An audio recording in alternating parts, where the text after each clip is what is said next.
Well,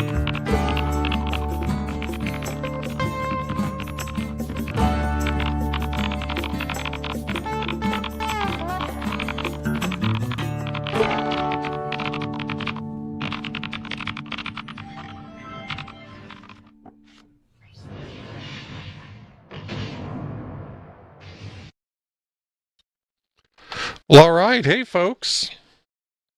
That worked a little better this week. And as usual, I am just a little bit behind. But hey, we're here. Yeah, good evening. Welcome to the late shift. My name is Robert, amateur radio call sign W5ITR, and I will be your host this evening, at least for the next few hours. That's usually how it goes around here. It's great to see everyone out there in the chat so early. I appreciate it. I appreciate you all. I want to say a special thank you to all the folks in green, all you channel members. Your support is very much appreciated. Hey, Cooley, I want to call you out. Cooley joined the Sprite Blitters before the stream started tonight, so thank you, Cooley. Much appreciated. Let's see. I'm trying something a little different tonight. Always trying something new, right? I'm streaming to Twitch as well as YouTube. I don't know if anyone's going to pop in over there, but we're broadcasting regardless. We're sending it out that way. I can see the chat from over there as well, so I can pull that into the stream if we actually happen to get some folks in and they want to try to chime in. So we'll see what happens. Maybe we'll let it roll for a few weeks, see if anybody decides to pop in. You know, I think that Twitch crowd is usually, I'm guessing, I'm not much of a Twitch watcher, but I'm guessing it's kind of a late night weekend crowd, I'm thinking. So if maybe someone's tired of watching somebody play video games, they can watch Talking Head for a while. But we'll see. That also caused me to take a little bit of time, and I'm going to be keeping an eye on the stream health here to make sure that the stream would be able to handle it. You know, last week I had a couple of guests. I had Bill acting as a co-host, and we had Stavros on from Low Mesh, and you know, the stream performance could have been better. I certainly wasn't happy with some of the issues we had, so I took some time over the week and tried to clean a few things up. You guys will have to let me know if it's looking better. But, you know, certainly YouTube is the primary concern here. If we can stream to a couple of other platforms and have it not impact what we're doing here on YouTube, why not? But you guys need to let me know. You guys have to help me out there. But, you know, hopefully we're able to get back on track and things look good tonight. So that's the goal. Let's see here. Chris, good to see you out there, Bricker. Robert, good to see you out there as well. I said hello to a bunch of you earlier. Some folks have snuck in, though. 45, welcome. Hope you're feeling better. And Mike, the traveling ham, welcome, buddy. I don't get a chance to have you join the stream too often, so certainly happy to see you out there. Welcome. Brant, welcome as well. Yeah, it's great to see so many folks out there. It's a lot of fun when we've got a good crew in the chat, and we usually end up there, so that's awesome. You know, I'm guessing a lot of you probably were geeking out not that long ago, here just an hour or so ago, watching the Artemis crew come back. Man, wasn't that just awesome? I tell you, it was a lot of fun hanging out in Rockets and Radios. Tim, our buddy EOD, over at his Discord channel. It was fun hanging out, chatting with everybody that was, watching and chatting as well. We did that whenever they took off here a few days back, too. But that's a lot of fun. I really enjoyed that. Tim, I'm really glad you put that server out there. I know a lot of folks were calling for me to do that. And just quite frankly, I just don't need another thing to try to keep up with and manage. So I am so glad that you've got your Discord channel out there. If you're not already part of that Discord, you should jump in there, especially if you have an interest in satellites, space related topics. Tim's got a bunch of great rooms out there, and more and more people are showing up every day, and it's becoming a really fun Discord. So get yourself over there if you are not yet. Let's see what else we've got here. Man, there's a lot of stuff going on. Let's see here. Tim, well, thank you for those privileges, but man, I don't know what to do with them. I've never managed or admin one of those servers, but I appreciate it. I will try to contribute where I can. Jarrett, welcome. Nice to see you out there. Thanks for saying hello. Frank, nice to see you out there as well. Thanks for bringing your crew over. I saw Mike warn us that the crew was coming, so I'm assuming he was over hanging out on your stream as well. But yeah, good crew brewing out there tonight, so that is awesome. Good to see, good to see. All right, I got to switch over here and keep an eye on. I'll be just amazed if I see anybody pop in and make a comment. And it doesn't count if you guys do it. I mean, you're more than welcome to, but I'll just be amazed if somebody pops in on Twitch and actually, if we get a real comment coming from somebody that doesn't normally hang out with us. That would be pretty cool. Let's see. Yeah, I've got to try. I'm going to be trying a lot of the graphics and stuff tonight, just to make sure. I want to make sure that the stream health is able to keep up with two streams going on here. Again, if you guys see any problems, holler at me. Let me know. All right, let's see here. I think I'm pretty well caught up with the chat. I think we can go ahead. Oh, let me jump over to this real quick. I don't know about you guys, but when I was growing up in the 70s, whenever I was like really tearing it up as a Rugrat, and this was the these Shogun Warriors here. I don't know who made these. Maybe they were Mattel. They were someone pretty, one of the big toy companies. But this was the inspiration for the opening.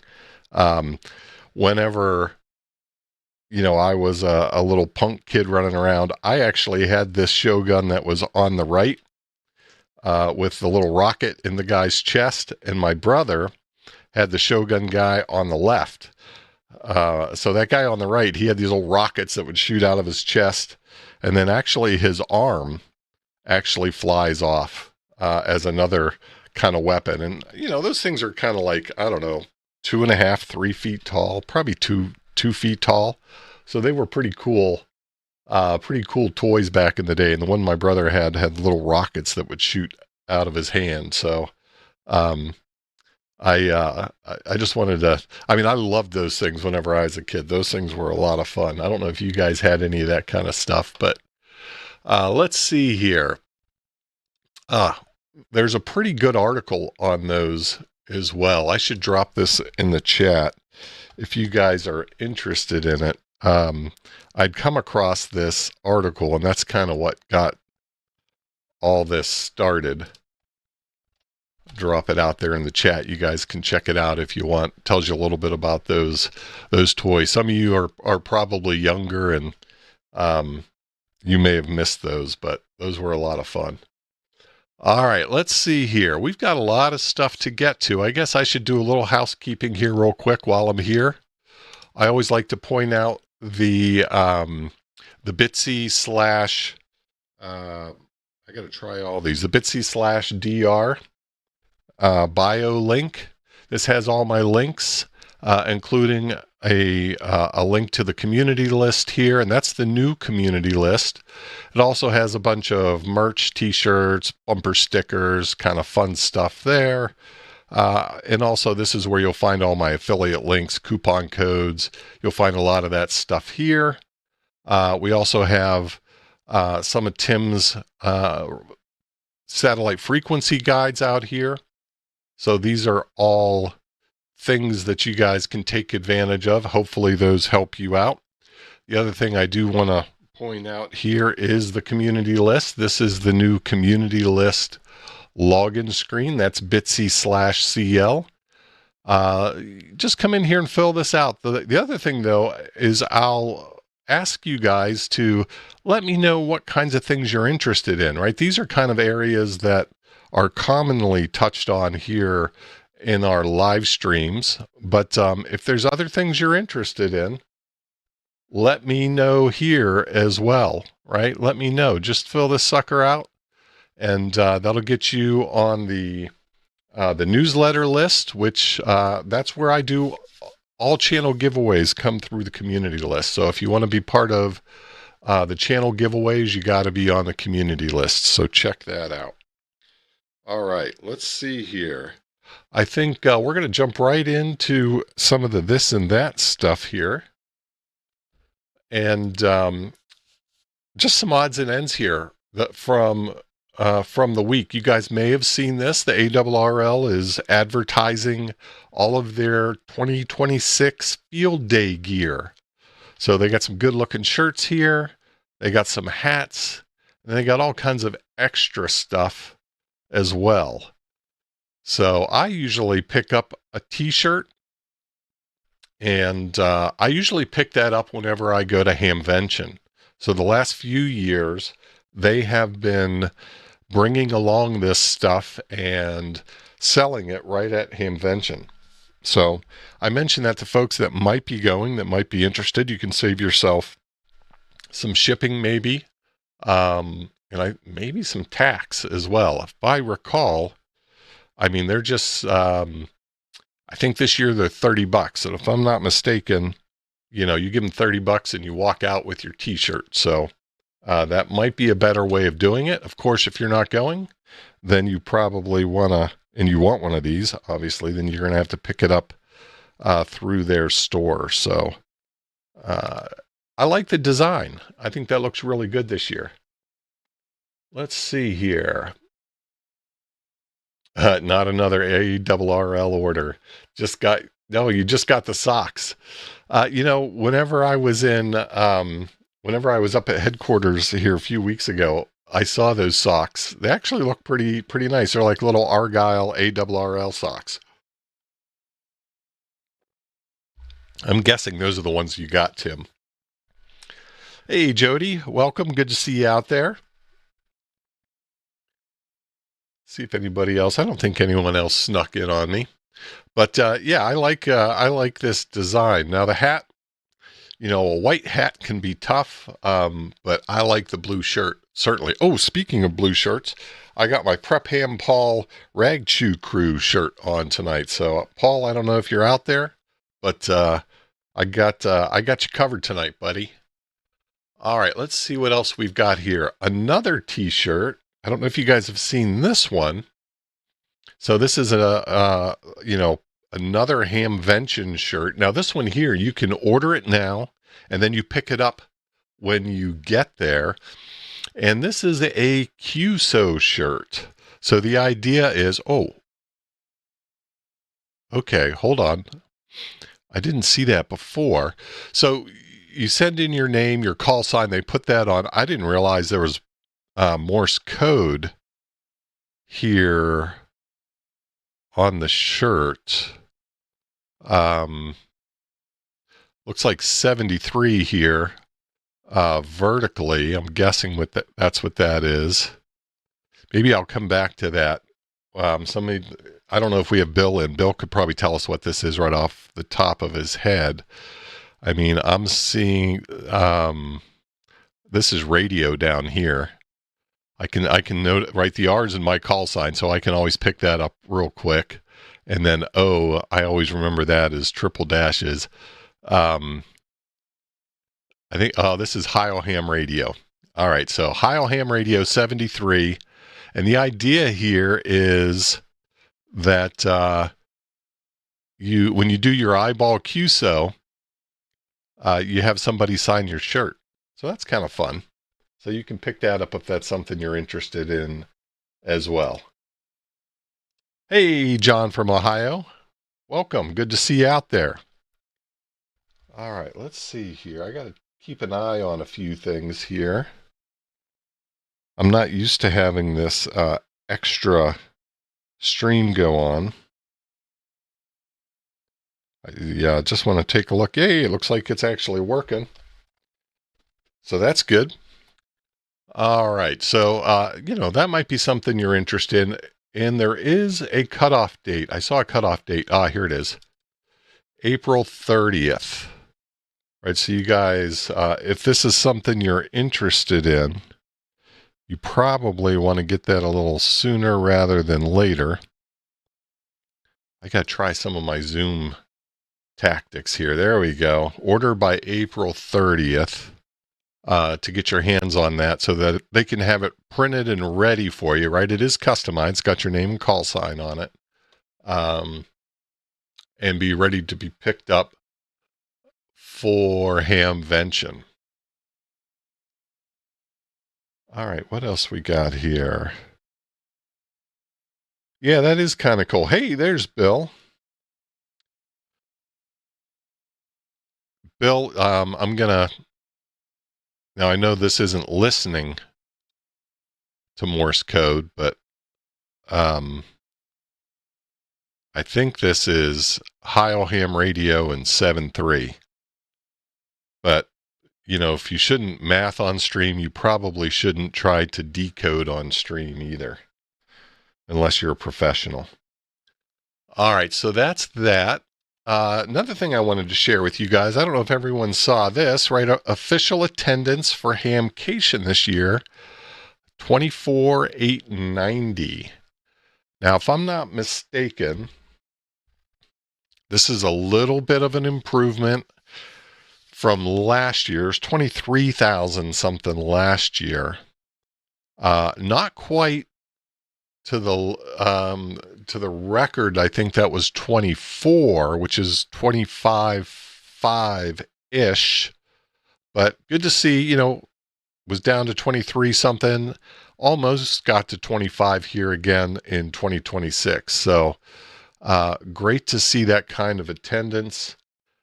These Hamfests are going strong, and that's a good thing. That's what we want to see, certainly. So that was pretty cool. Wanted to share that with you guys. Let's see what else we've got here. Hey, I've got a few things from X that I thought was pretty cool. This was a guy, Rob Cover. Hope that's how you pronounce his name. This caught my eye. He had mentioned that he's writing a new APRS software, and he had some other posts that had some pictures and whatnot of that. So if you guys are into APRS, and that's pretty cool stuff, you might want to go follow this guy so you can keep up with what he's got going on. I gave him a follow, and reach out, say hello to him. It's pretty cool. Here's another thing I saw in my perusing of the internet. Heltec's got a new device coming out, right? This is kind of similar, looks similar, reminds me of the T1000E, reminds me of the Mesh from Rack Wireless. Looks very similar, and it looks like they've jumped on the NRF bandwagon for this as well. So it looks like it's going to be a similar type device. It's got an IP65 rating, 1800 milliamp hour battery. Okay, nice small enclosure. Now let's see, let's get a better look at that. I want to get a better look at how they attached that, because it wasn't real clear to me what the attachment option there is, but they've got some sort of attachment option there that they can put a carabiner on it. I don't know what that is yet. We'll have to keep our eye on it. I don't know if you guys have seen that yet or not. I don't think it's available yet. It's supposed to be coming soon. But I thought that was pretty cool looking. And then we got a lot of cool satellite stuff going on right now. This one is pretty interesting. So this one has a quiz associated. So you're going to need to use a software modem. They give you the settings for the modem. You've got the frequency here. It starts tonight, right? This is April 11. We're, it just started here 2 hours ago, and goes for a couple of days. But this one's pretty cool. If you go to this site here, if you look at the that URL, it's a .ru. So this thing is in Russian. You're going to have to translate it. And so this is the browser translation here. But it looks like they're going to be sending questions. This is pretty fun. So they're going to be sending questions in a text form, and you need to answer the questions, and the questions are going to be space related, right? Friends, we invite you to take part in a special radio game dedicated to the day of cosmonautics. In honor of the holiday, we will organize a digital transmission of questions from a small spacecraft. This is a great chance to test your knowledge of space. So you can receive these questions, and then they tell you where you send the answers to. You've got an email address right here.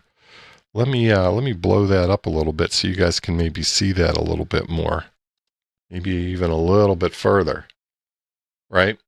So that might be a little bit too much.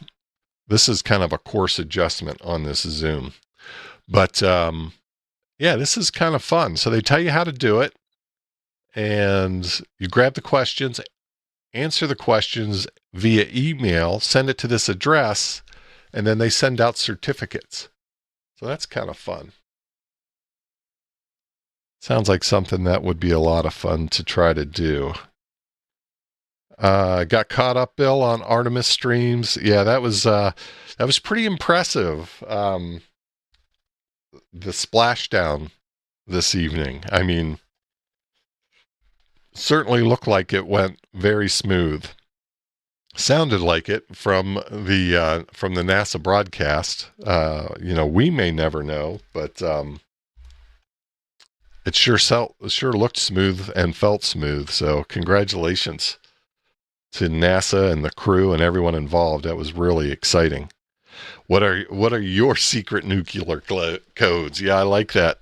I like that, Mike. Let's see. Oh, here's another one Tim's got. We might have to look that up a little bit later, Tim. I might ask you, provided you're still on the air. Tim, you're going to have to give me the lowdown. I just saw that you said you were batting down the hatches on Stormwatch, so you're going to have to share what's going on there. So that's one thing going on. Of course, we've got an ISS SSTV event going on. That started yesterday. So that goes through the 14th. So you can grab some images there.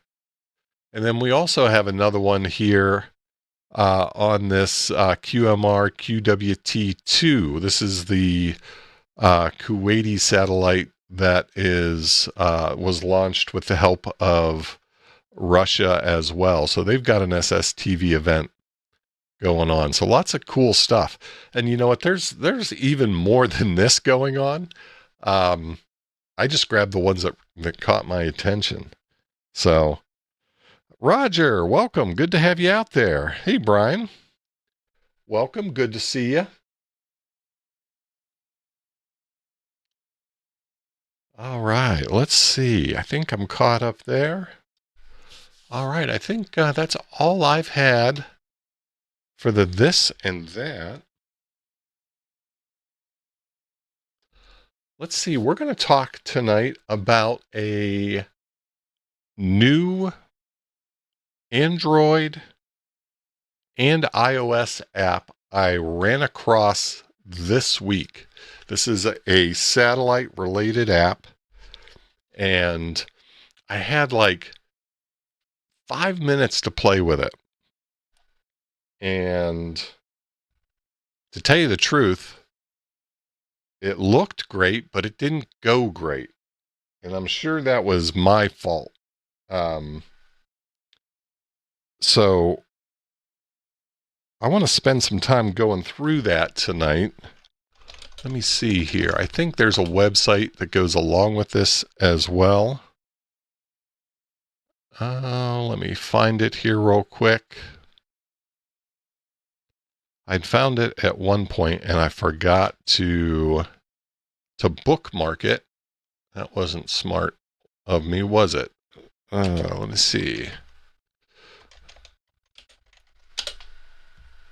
Let me see what this site is. I think it's maybe in the about. I'm going to share the Android app with you guys here real quick. I'm just trying to find this so we can look at the web page beforehand.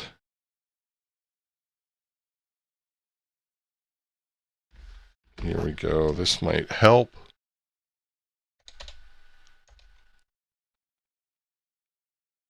The name of the company is Unixeer.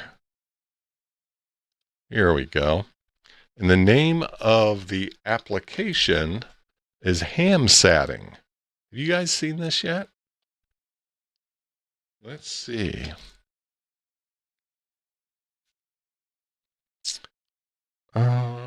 Is this the one I want? This is the one I want. Let me just find this real quick. Let me jump back in there and say hello. Let's see.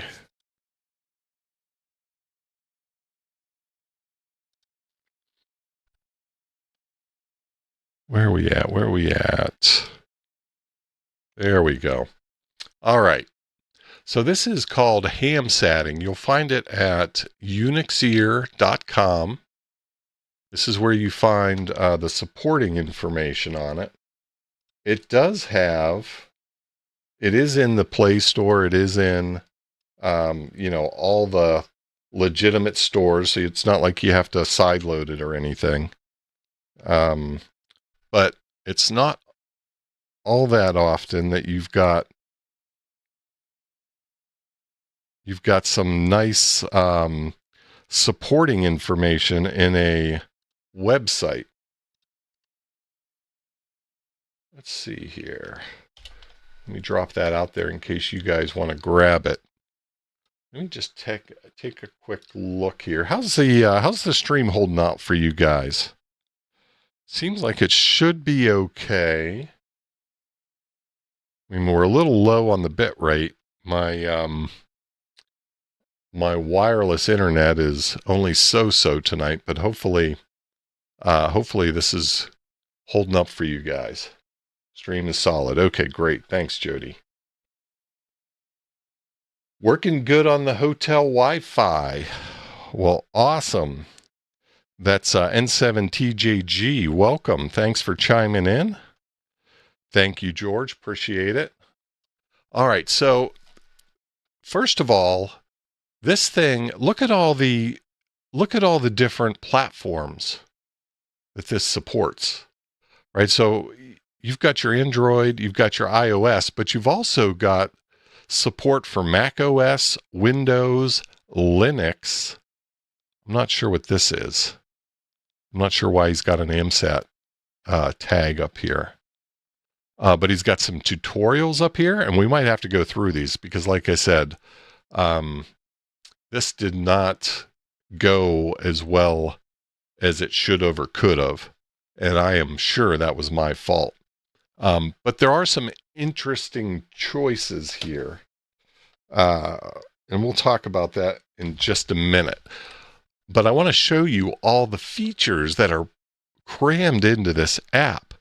So real-time tracking, right? So this is, you can do your past tracking, your past predictions. Okay, so you kind of get both of these with ISS Detector and a bunch of other apps that are out there. This timeline view, I didn't get a chance to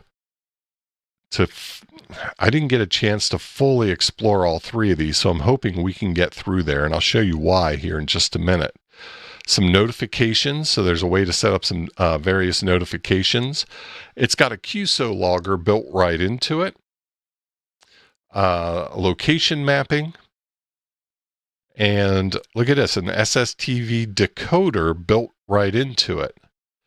And so if it's got an SSTV decoder, that means it's also got a recorder of just if it's got a decoder, that means it's got a recorder as well. So this is pretty cool.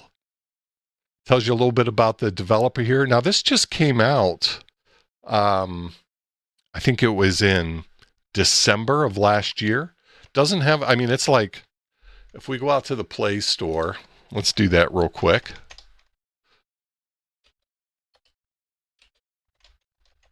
I never go, okay, it is just play.google.com. I mean, there's like, I think there's only like 100 people or like 100 plus, right? I mean, let's see, Hamsetting. There's not a lot of people who have downloaded this, right? So it's not thousands, we're talking hundreds. So this is the one we're talking about right here. And we're gonna jump into it, but you know, this just came out a few months ago, and it looks like it's getting, you know, some regular. Oh yeah, let's see here. This is the latest version 3.8, but it's a very ambitious project, right? To be able to cover all these different platforms and do all these different things. So I thought, hey, we should look into this. And by the way, this is not the only application that that this gentleman has put together. He's also got a logger, and he's also got a learning app here. And the thing that's also impressive, I don't know if you guys saw this, but he just started his ham radio journey in November of 2024. So he's a, you know, fairly new ham, and you know, he's jumping in with both feet. So pretty exciting. Let's see here. So Bob just grabbed iOS. Okay. Hey Arnie, good to see you out there. Hey, I can understand that, Arnie. We were all watching it as well, so better late than never, and welcome. All right, Dave, Hillbilly Ham's out there. Welcome. Nice to see you out there. Hey, Dave, we'll see you in, geez, in a week, probably less than a week.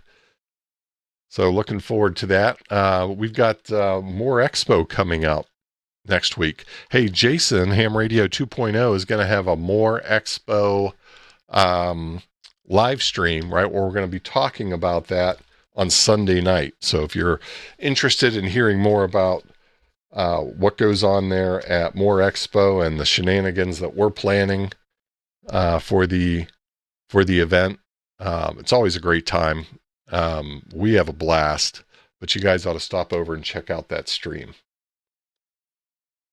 All right, let's see here.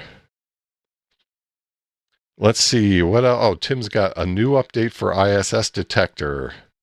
Hey, good to hear. Good to hear.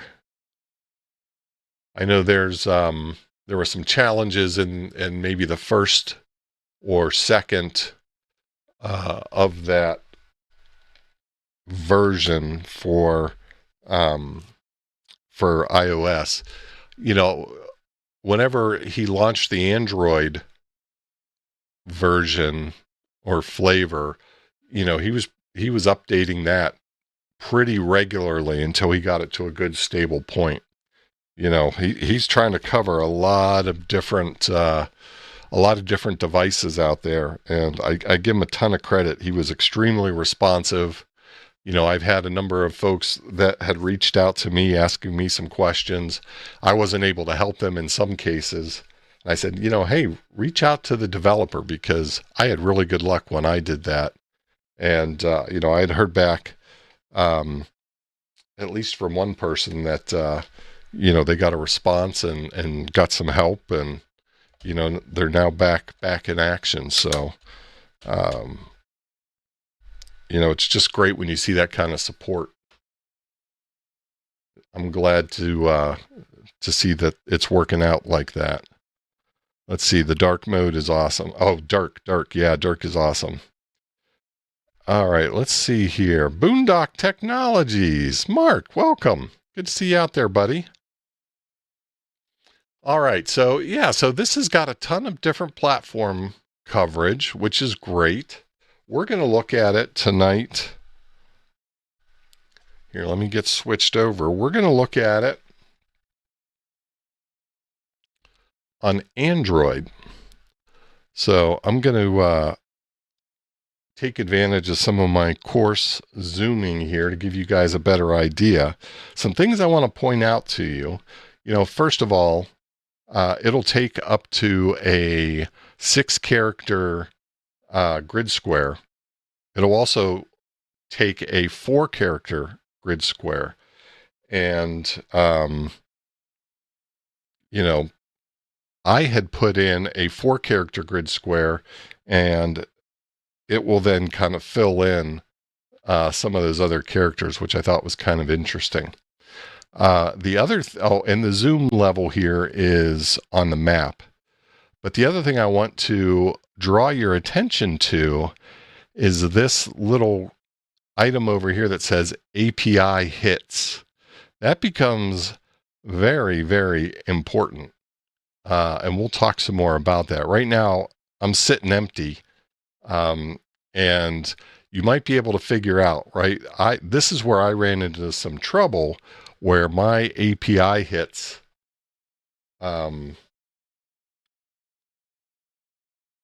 you know, I hit the limit very quickly whenever I was trying to do some testing, and it resets every day on the UTC day. But, you know, if you don't have this thing configured right and you're playing around with it, it could be a little frustrating. At least that's been my experience. I'm hoping we figure out a better way of handling that as we walk through it here. But here you can see, you know, it's got a map. You've got some shortcuts right here along the side. And then if we look at the bottom, you've got a menu. Okay, we're currently on the map screen. This is what you load into.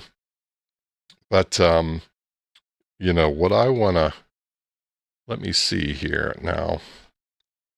What I want to talk about is some of the setup. And we're going to jump around here just a little bit. Let me get something staged here.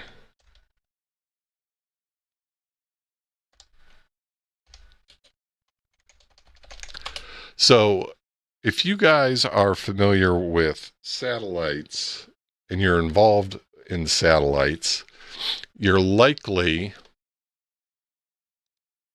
familiar with, Let's see. I think it's a .com. Is it a .com? Yeah, it is.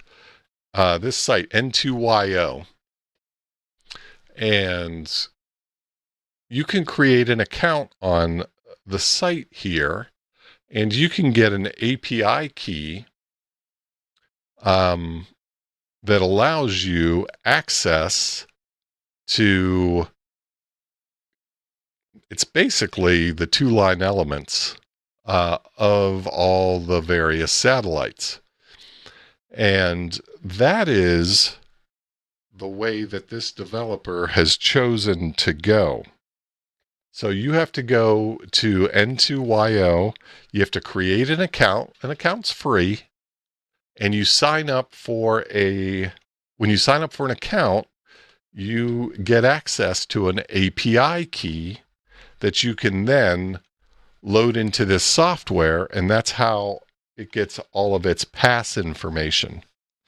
Now, N2YO limits that to 1,000 API calls a day. And that sounds like enough. But when you install this, at least on the Android version, this is what it looks like. Is it going to let me do it? I'm being silly. Well, I can do it this way. This is what it looks like. It's configured for every satellite in the system. You don't want to do that, because I think the way he's got it set up is every single one of these satellites is a separate call to the API. And I think that is why I quickly hit my daily limit. So I've not touched this since the new UTC day has started. So I'm starting with a clean slate here, right? If we go back and take a look here. Oh, I'm on the wrong one. If we go back and take a look, right? I've got no hits, right? Because as soon as this thing, when you hit 80% of your quota for the day, this will turn yellow. And then when it turns red, you're out of luck. Now, I think that once you have it set up, 1,000 hits is probably more than enough for a day, right? That's probably not a problem. But again, it can be a big problem for you whenever you start out of the gate and every single one of these satellites is enabled. So let me see here. Let me make sure. Hey, Doc Brad, good to see you out there. Welcome. Let's see. Anybody else I missed out here? Yeah, Chris, you need to check this out. But, you know, this N2YO.com gives you 1,000 hits. You can get an API key for Celestrack. And I don't even know that you need an API key. I'm pretty sure you can get one for Celestrack that's also free, and it doesn't have a limit on it. I believe that's the case. We'll go look at that a little bit later. But anyhow, once you make your selections here, the satellites that you're interested in, you can select them all. You can select none of them, right? There's a ton of them here. Right? You see all of your options. Come on now. I was scrolling too fast, right? You got a ton of options. You can also set your minimum pass angle here, right? This will probably help you out as well, right? If it's a super low angle and you're not able to work it, you might as well set your minimum pass, and you're not going to hit that API looking for the detail.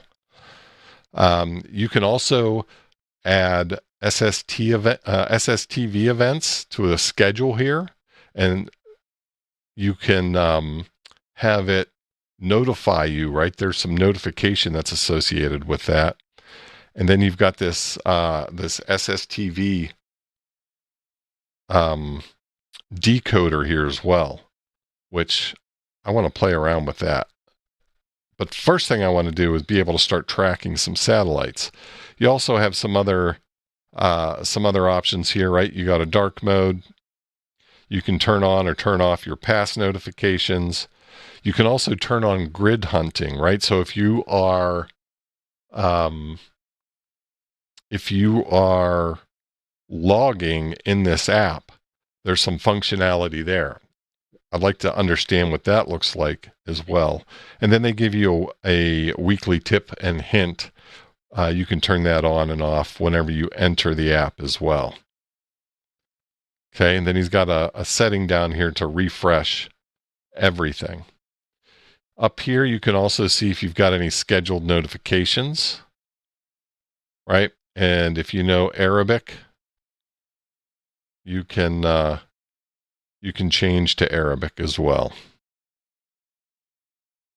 So pretty cool. In this about page, you know what? I'm sorry, guys.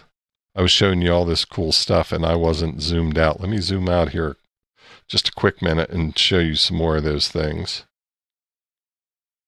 Well, I guess you guys were able to see the majority of them. What you might not have seen is the scheduler here. You can change it to Arabic. And right on the about page here, you have a bunch of information about, all the features, how he developed it. And then there's also some information on here about needing to get that key. So lots of good stuff there. Now, what I'm going to try is I'm going to go to this Hamsat page, or this the OneSat page. It's kind of like One Piece, but different. Okay. Now, depending on which satellites you enabled in the setup screen, you'll get a drop down with all those satellites. I only enabled ISS because I'm being very cautious about my API use right now. Right. And then it's going to look ahead 6 hours, and you can change that.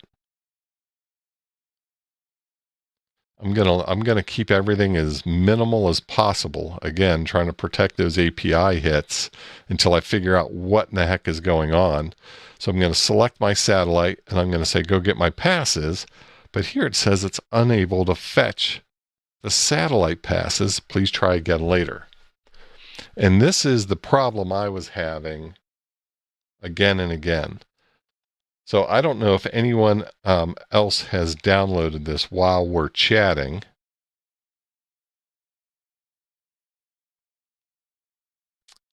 But let me know if you have downloaded it. And I saw somebody downloaded it. My short-term recall is crap when I'm streaming. But somebody, was it Bob Stone did. Bob, if you've got your API key, you're gonna have to let me know if you've got better luck. Okay, so there's also this many sats. I think this goes and gets everything that's on your list without having to select an individual one. This is where you can go in, and let me zoom back a little bit. This is where you can go in and set the details for your QSO.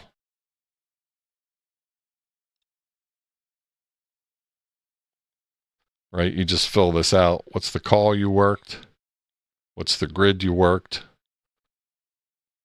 What was the UTC date and time? And it looks like it'll autofill. Yep, you hit the little clock, it'll autofill those for you, where you can just adjust them. Pick your satellite or name your satellite. Looks like you don't pick. Put your mode in, your band. Now, let's try this. Let's see if we pick ISS. Does it fill in? Yeah, see, I would think maybe, oh, wait. There you go. It's going to say, It's got to be an option there. So what I did is I hit this little gear after I selected my satellite, and then it filled in all the details. So that's pretty slick. And let's see, I'm going to put a call in. I'm just going to log myself. I just want to see what it looks like. And we're going to add this QSO. QSO was added successfully. And now if I scroll, oh, this is kind of nice. Gives you some stats. Now the other thing that you can do is you can export these. Right? So you can export a CSV. I believe it's a CSV. We'll go look at his docs, but I believe it's a CSV that you can export of your log. Let's take a look at that. I want to make sure that's the case.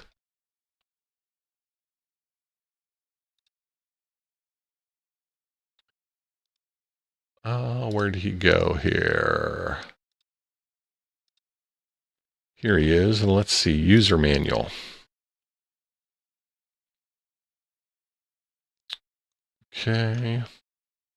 Let's go ahead and blow this up so you guys can see it real well.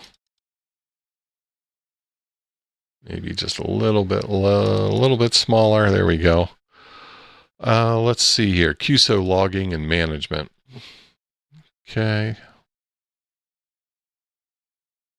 Well, let's try that again. QSO logging and management. It was in 6. Logging a new QSO. What's a QSO? I want to see exporting a QSO.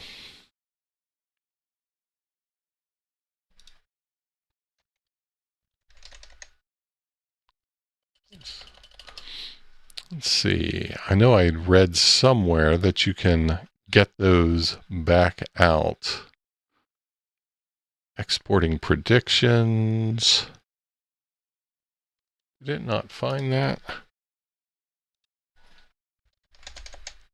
Oh yeah. Okay, so let's see. Export predictions. All right, here you go. So you can export complete QSO list via email or file sharing. Yeah. So that's pretty much what we expected this to be here.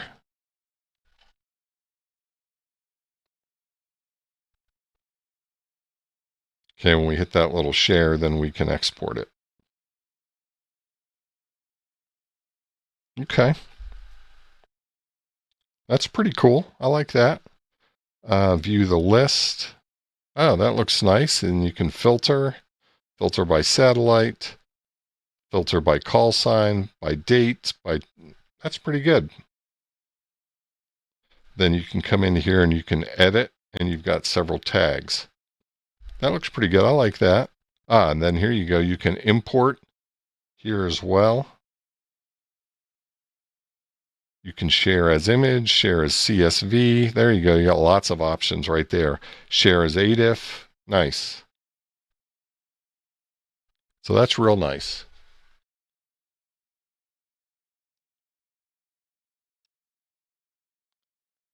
Let's see.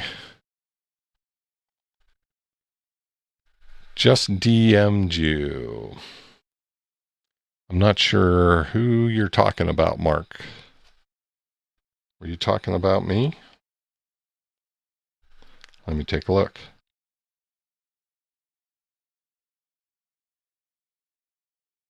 No, it wasn't me. Okay.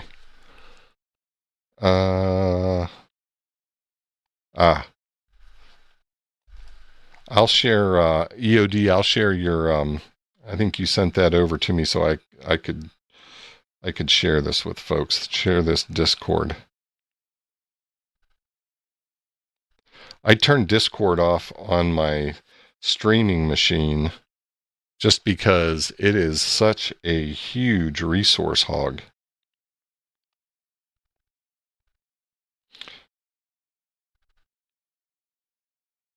But let me see here. I don't want to forget this. I'll drop this out there a little bit later. Let's see. Can you output calendar events? Let's see.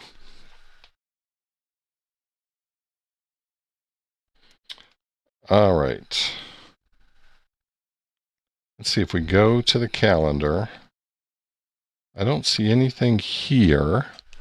So let's go back to here and see if it says anything about calendar events.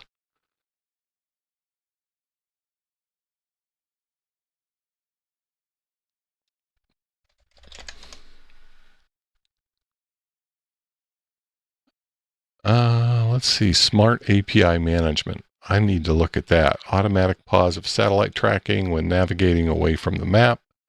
API hip counter with visual bar charting. So that sounds like something, is that a feature? I've got to find that.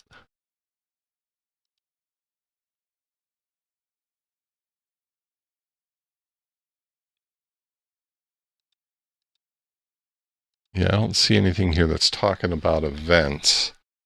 But let me get back here. It does make me wonder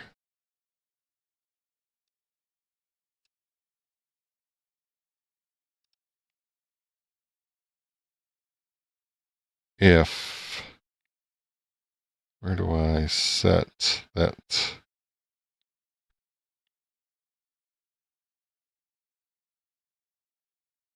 I don't see anything here in the setup page to enable.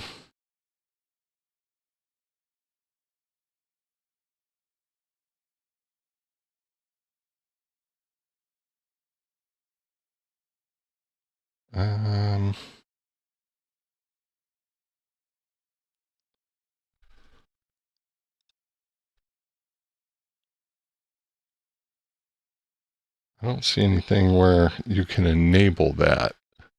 Smart API management. I guess it's just baked in. I think those are features that are baked in. I don't see where you can do anything with the calendar events.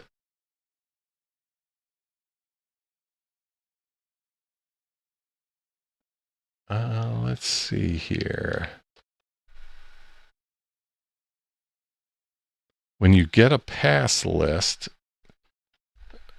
all right, so KJ5, KQX, were you able to get a pass list?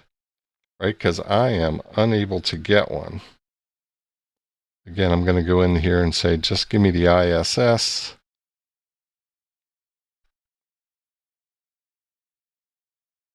Whoa, look at that start date. Was that the problem? Why is that October? Or I guess it wasn't. Let me set today. Oh, I guess it was fine. 10. How does it want it? Yeah, 10/04/2026. It was fine. I'm not used to seeing dates that way. Okay, yeah, see, I can't get them. Change the duration. Yeah, I tried that, and I'm trying to be careful, Bob, because my fear is that that's going to do like 60 API hits.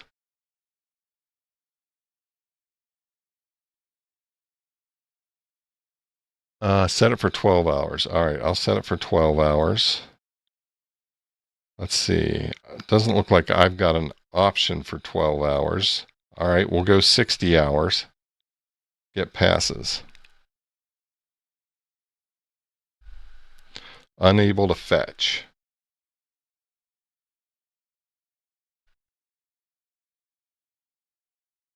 Frank likes the day, month, year. I like the year, month, day, personally. Type it in.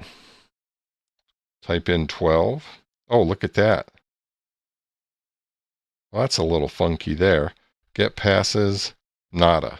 Are you doing the ISS? Are you guys doing the ISS, or are you doing a different satellite? Tied to having screen sharing casting turned on. Yeah, Jody, I mean, the when I was trying it yesterday, I wasn't casting. I could never get it to pull it up. So that is an ISS. I'm almost wondering if I've got something funky. I double checked my API key. So I know my API key is good. Let's see, Bob, you did a 6-digit grid.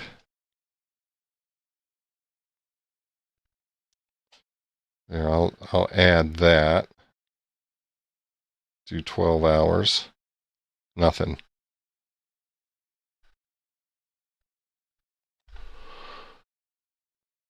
I also did 6-digit grid. So Bob did 6. ISS only. Year, date, month. It's triangle. Let's see here. Let me look.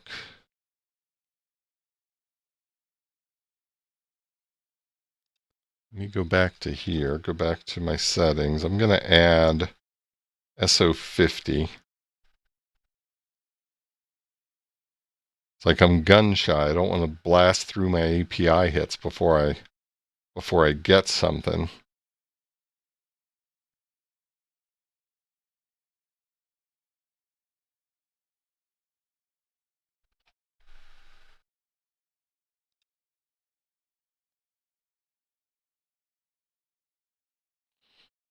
What did I? Oh, maybe I didn't. Do I need to save?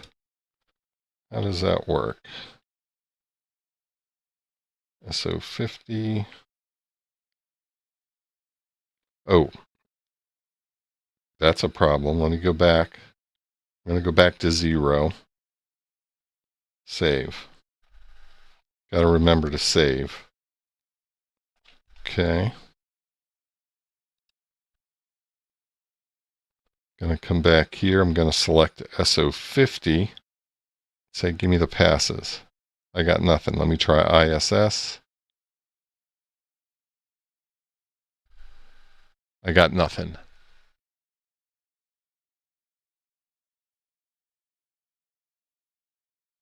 Yeah, I'm thinking that might be the case, Jody. Let's see. Chris said, I added it in my app, 6-character grid square. You can put whatever you want.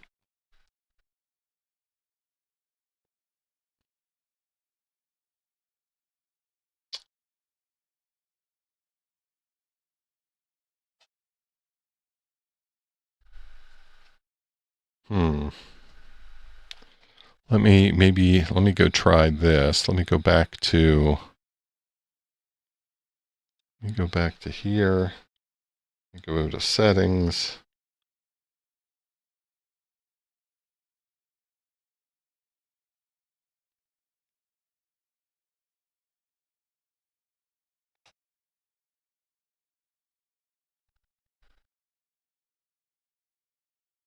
Let's see. I'm just looking at the mask that they provide.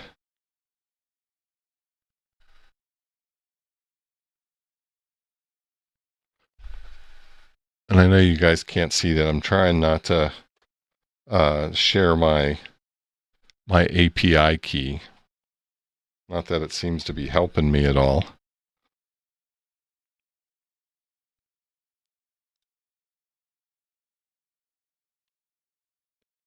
Okay. Let's try ISS.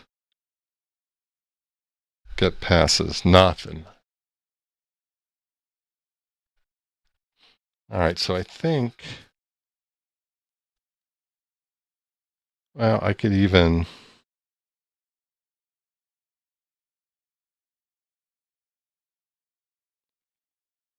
I wish it had like a calendar picker. Let me go for tomorrow.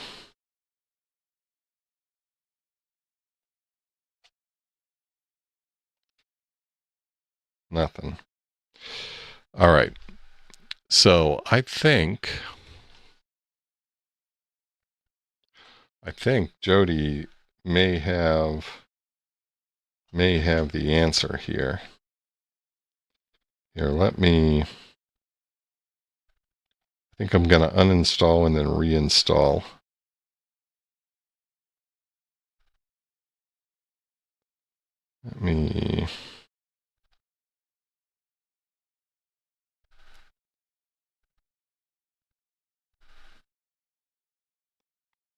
We're going to give that a try.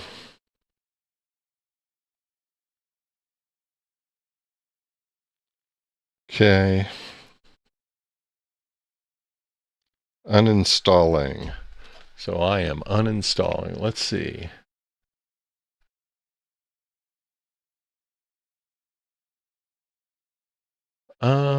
What app? It's called Hamvention.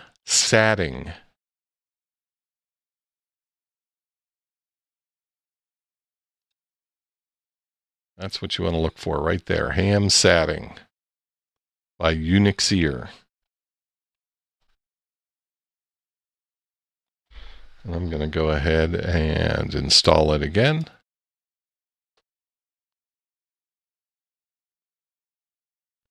Okay, I've got a fresh install.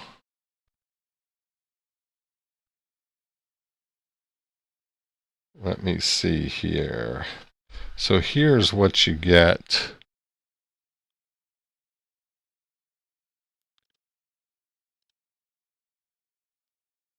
Yeah, that looks right. Here's what you get when you first install it on Android, right? Tells you what you got to do.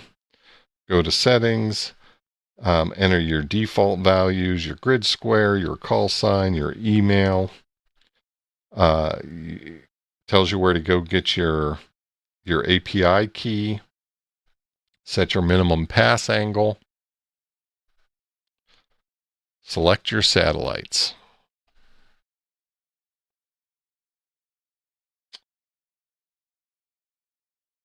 And then there's a little bit more down here.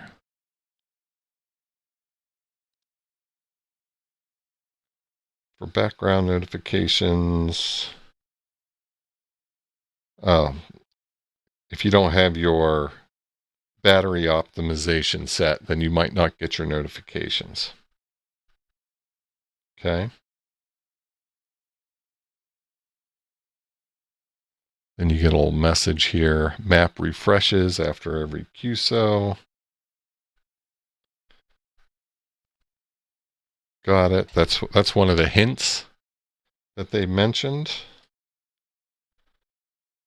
Okay.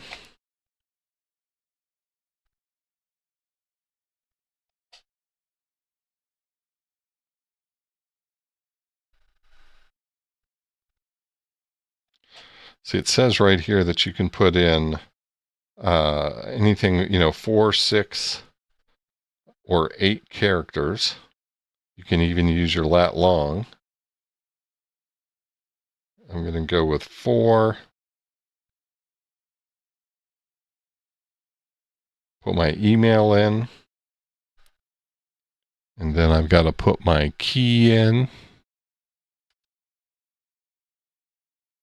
Let me go ahead and grab that.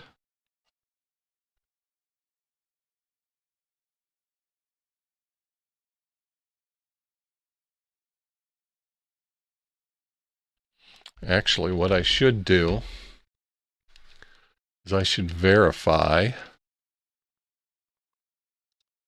that my key looks right. Right? Got to check it all at this point.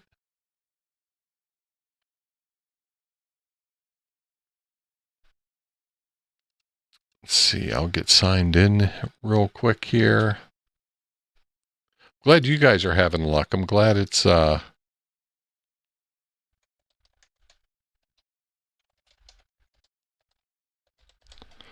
user issue.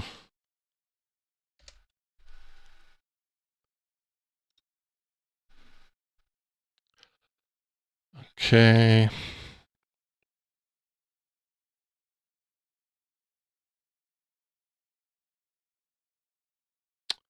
Let me see here.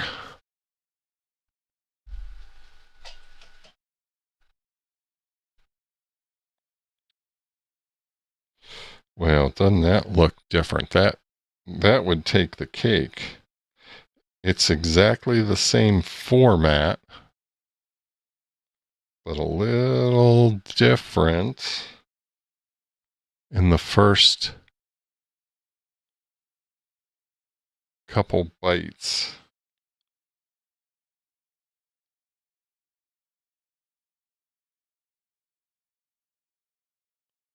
I mean, look at the rest of it.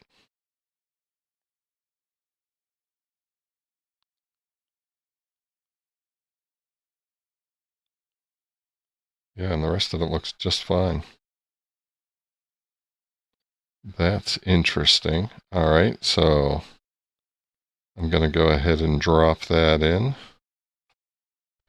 I'm going to have to put all that stuff in again because I had not saved any of it. When I moved away from it, it cleared it.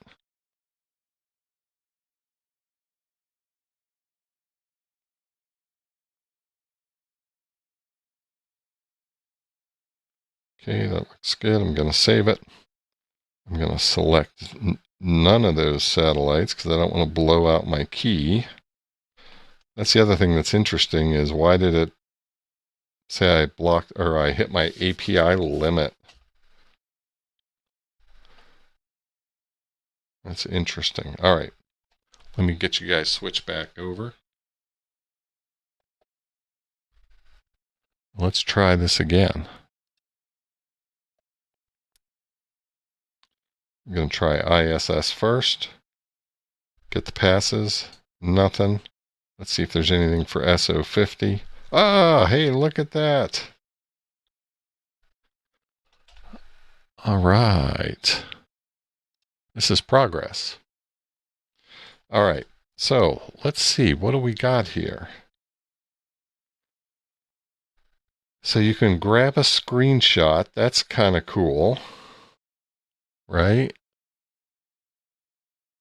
Yeah, you can grab a screenshot, which is handy, right, for logging purposes. You can export the information to a CSV.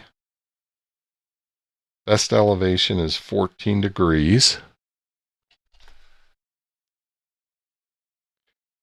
Let me find the chat here.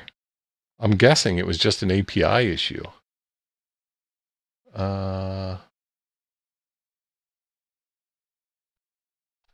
Bob says, yeah, Bob, you're exactly right. I got to send that one.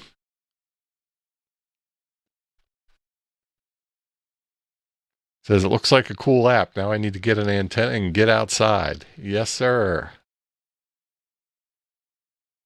It said I did a little bit ago. Oh, so Rob is hitting up against his API limit already. All right, so you got to be judicious here. I'm curious. I want to go out and look at the map yet. I haven't done that. So let's see here. So I'm guessing we can go into this card and get some more detail. But it shows us the path. Right now, that's kind of hard to see. Let me blow that up. Can I blow that up? That's kind of a pain. I can let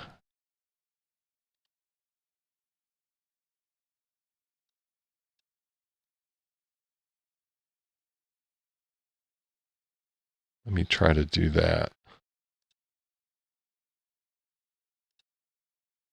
There we go. All right. Right, so you can grab a screenshot. That's pretty cool.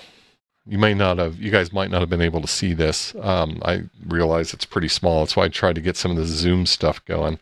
You can export it, tells you what your best elevation is. You got a little green dot and red dot. So I'm assuming that's AOS is the green dot, LOS is your red dot, right? And that makes sense, right? So we're 308 degrees northwest. That sounds about right there. And then, what do we got? 197. So a little bit past 180 is your red dot. So shows you kind of what your pass is going to look like. It's going to be an 11-minute pass. Okay, gives you your frequencies. Now, I think we ought to be able to, can we go into that? Oh, no. Okay, so you can click on, if you click on, or if you touch that little image of the radar, right, this is what you get. You can download that. See, there's a little green dot. I don't know if you guys can see that or not. There's a little green arrow, a little download arrow there. Right, and that 14 degrees is going to be your high point of the pass. So that's kind of cool. Now, I'm curious. This says it's poor. I guess they're giving you a rating on the pass, and because it's a 14-degree pass, they're saying it's poor. Okay. So now I'm going to go to the map.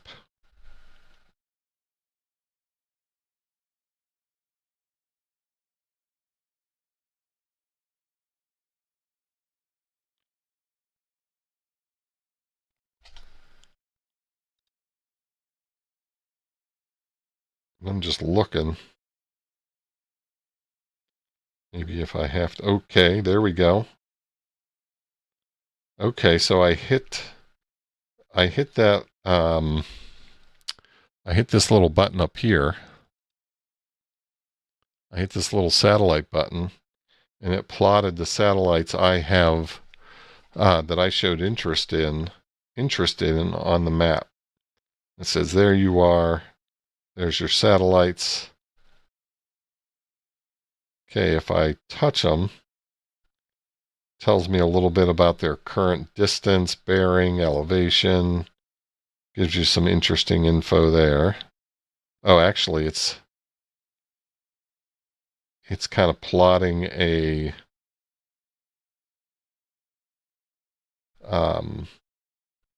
pin, and it's giving you the information from that pin. Okay, so that's interesting. Okay. So here we get,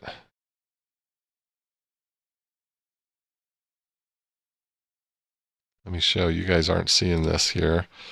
So what I clicked on here was this little compass, this second icon down, and this thing has a ton of stuff just packed into it.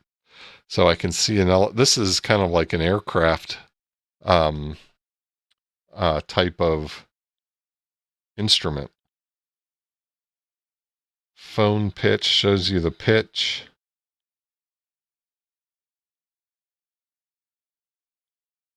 Interesting. Shows you the bearing. And that is according to SO50. So now if I go back to that and I pick this ISS, does that change? No, it's still showing SO50. I guess that's because that's the next pass for me. I'm guessing. All right, what do I have here? That's if I have it scheduled, I suppose. Hitting this little third icon down, which looks like a calendar. And then the fourth one down, enter the grid location. I guess that's of the pin. I'm not sure what that's telling me.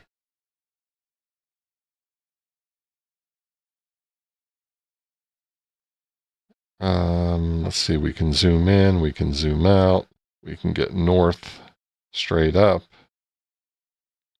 what would that X do? We can get to home. Okay.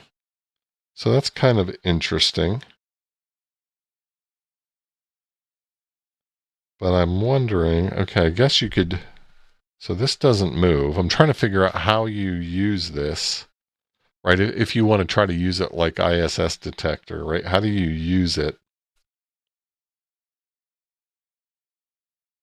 Okay, so here's, boy, every single, every little thing you touch on almost does something.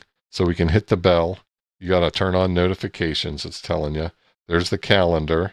So you can add it to your calendar. It's got some information about the pass. That's the little eye indicator. You guys probably can't see that real well. Let me zoom in. So I'm just going through each of these little icons.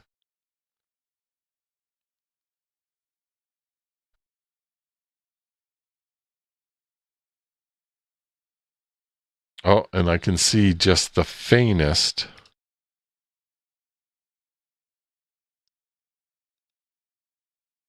Let's see here. I gotta adjust this.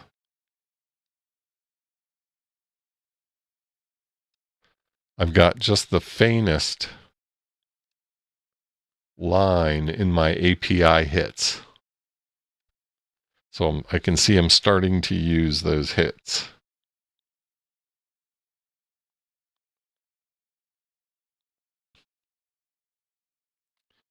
All right, if I want to see many sats, get bundled passes for enabled sats. Okay. Let me change my duration.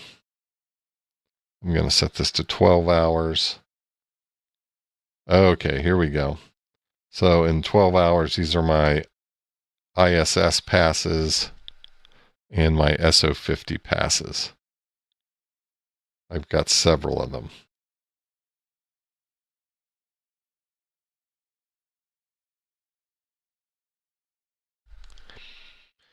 Okay, it's interesting. Now, I still don't,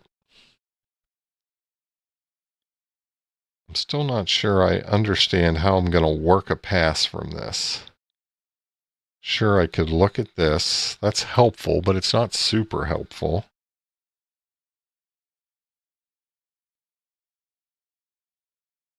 I guess you have to use this. Let me go to a different satellite. This is ISS. So it's going to be in that direction. Is that right? So that's west. Is that where that pass is? No. Well, but that might be where the ISS is right now. SSTV and Digi. Ooh, what do these do? Ah, here we go. So this is kind of cool. This is kind of helpful. Right? So you can hit this SSTV button. Hey, Frank, thanks for hanging out. Appreciate you joining the stream. Have a great night at work. Yeah, I think mounting it on, I think that's exactly it, Jody. You probably either want to mount it on your boom or on your handle or work it right against the boom. Let's say, I want to catch up here. Chris is saying well, let me just share it here. This is, the API says these are the limits. 1,000 positions, 1,000 visual passes, radio passes. Okay, I understand that. And the app explained how it used the API. Just been acting a little odd. Yeah, it was acting weird for me, certainly. But I obviously had my API key wrong, so go figure. Let's see. Yeah, it's giving you the pitch. So, but this is kind of cool, right? I can hit this blue button down here. Let me just try to zoom down a little bit, right? This is an SSTV button and a Digi button. So we can see what each of those does. Hit the SSTV, and then it'll start to record. Testing, testing, 1, 2, testing. Testing, testing, 1, 2, testing. Hit it again, and it saved an audio recording. Okay, we'll see if we can find that. But let's see what this Digi button does. I don't know what the Digi button does. Is that trying to decode? Digital audio recorded, ended, and saved. Okay, so each of those is saving a file. Okay. Now I got to figure out, where did I see those before?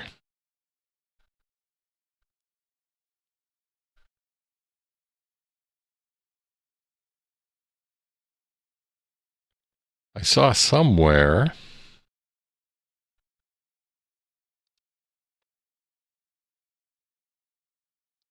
Ah, yes. So SSTV decoder. So you can pick, a lot of these are Robot 36. Then you can browse your files. However, I'm not seeing it as a recent file.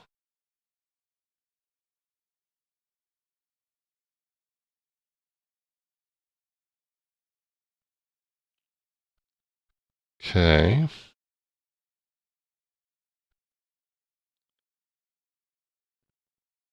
Can add a calendar event. So I'm curious what this looks like. So satellite. So here I got a picker. So that ISS event, what goes from the 10th to the 14th. This is ISS. I don't need to put the frequency in. I'm going to save that, or maybe I do. Won't let me pick it. So we'll just say it's 437, 550. I don't know what it is off the top of my head. Okay, so it added that. Did it put it on my calendar? Didn't add it to my schedule. I didn't turn on notifications though. Let me turn on notifications.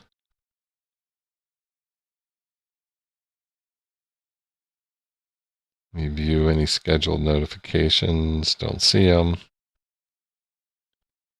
Interesting.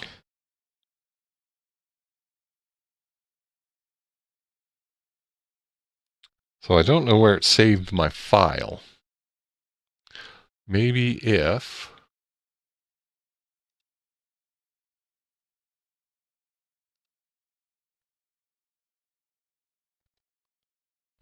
maybe it'll tell us where it saves the file. The decoder, accessing the decoder, how to decode.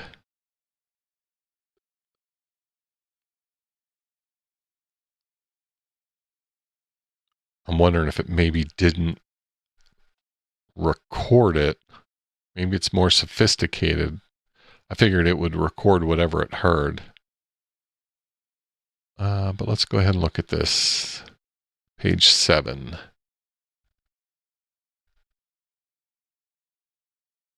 Browse the file, select the wave audio, select the mode.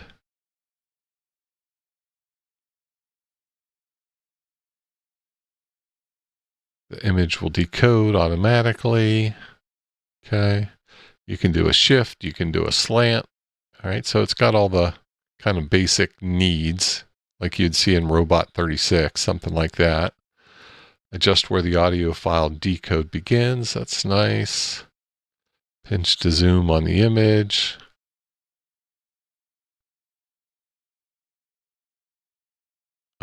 Save to gallery. Let's see. Oh, it saves it to your own image gallery. Okay.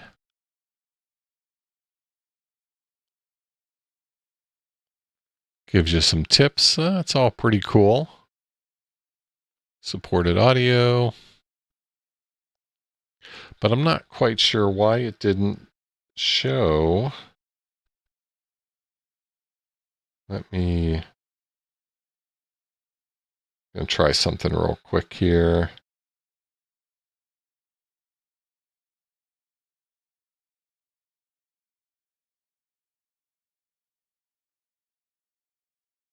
I'm just looking to see where it may have put those. Didn't put them in downloads. Maybe it put them in audio, my recordings. Didn't put them there.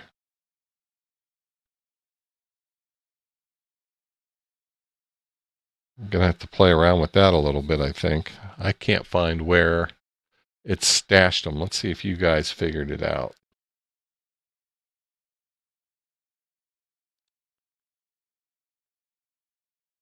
It does export to calendar. That's good. Yeah,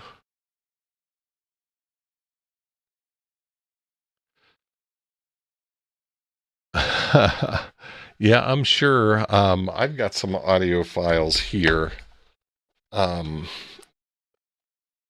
we could certainly try. Live tracking is kind of weird. Go to OneSat and just and pick a pass. You'll see a calendar icon for each pass. Click one. Yeah, they are small. Hey, John, thanks for hanging out. Enjoy the Cuyahoga Falls Ham Fest there. Enjoy.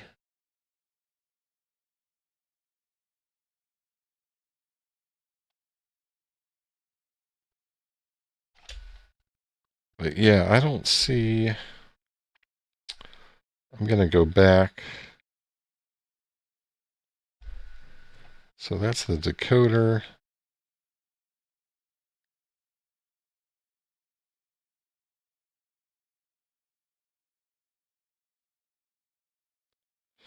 Let me go back to bring you guys in here.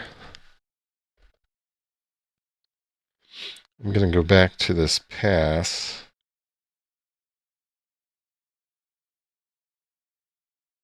Now it's interesting, right? SO50 doesn't have a digital capability, so it doesn't give us the options. It doesn't give us a way to record, which is kind of a bummer, right? It'd be cool if you could also use this as your audio recorder for your pass. That's probably a good suggestion for them. Let's go to ISS. Let's go 12 hours.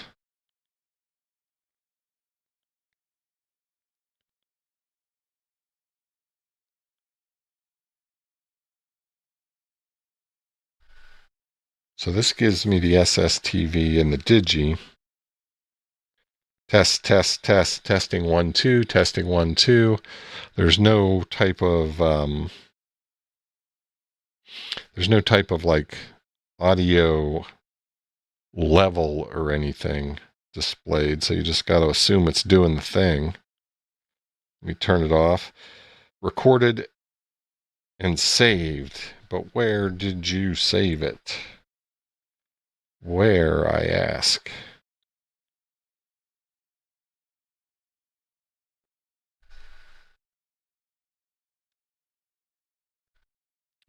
Where?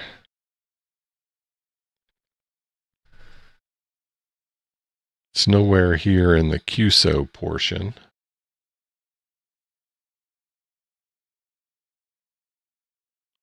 So it's got to be here in the settings portion.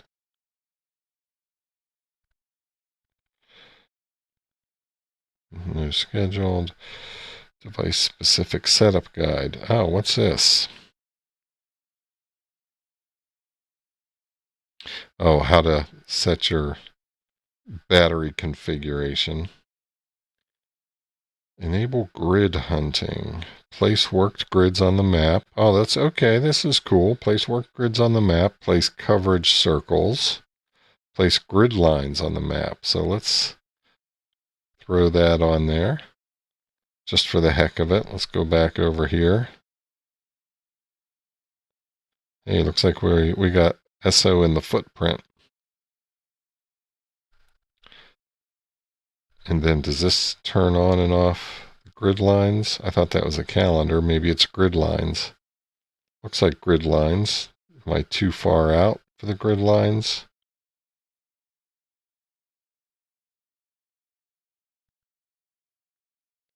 Yeah, I don't know.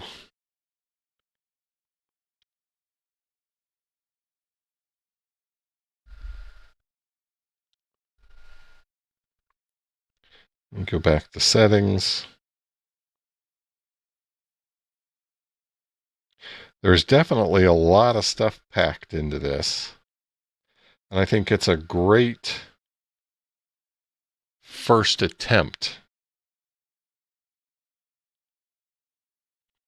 Try this SS decoder again. It doesn't know where any of these files are. I cannot find them. It's not listed in the recent files.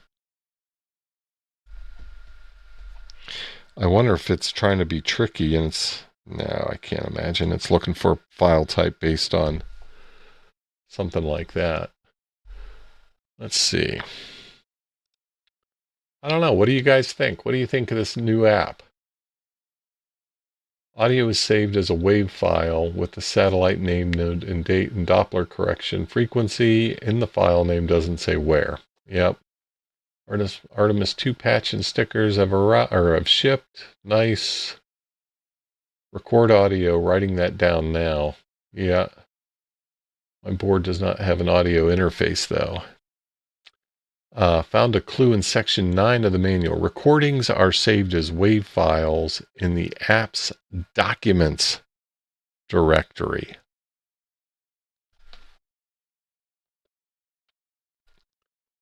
Where'd you find that here? Section 9 of the manual.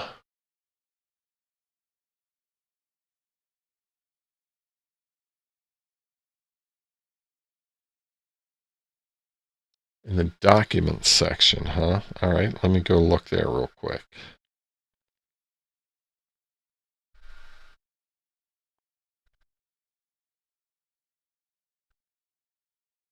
Oh, holy moly. Okay.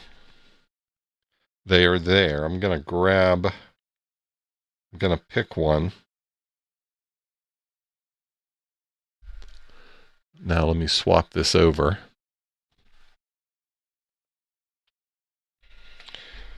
Okay, so I browsed that file.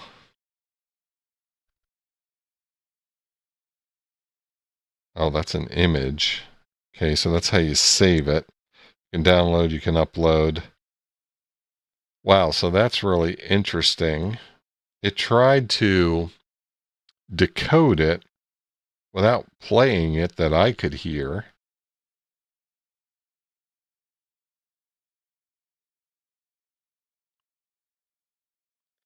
So this is how you change the shift, the slant. Oh, let's try this. Oh, this is where you want it to start. And then we say reset. No, how do we say play? It looks like it already tried to play. So I think the reset just resets these things, right? Yep. Okay. You can say, I want to come in, 1 second late. Yeah, look at that. It's processing that immediately. How's it doing that?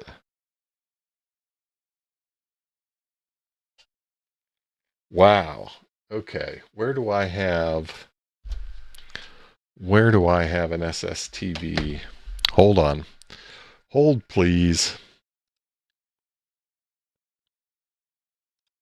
I'm going to find, I probably have, you guys remember, I probably have the Fram to Ham files out here. Let me see if I can find those real quick. See if I can put my hands on them. Did it go to documents? It did not.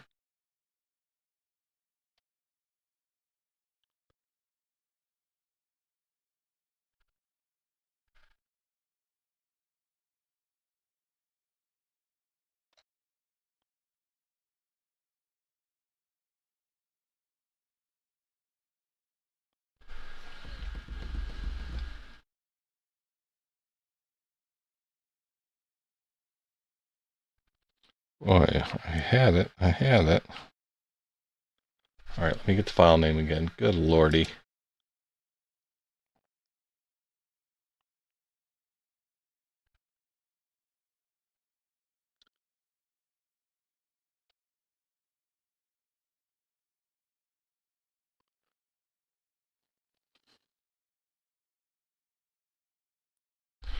All right, let me see if I can find this now. Let's see, did it put it on the recents? Didn't put it in recents. They just won't make it easy.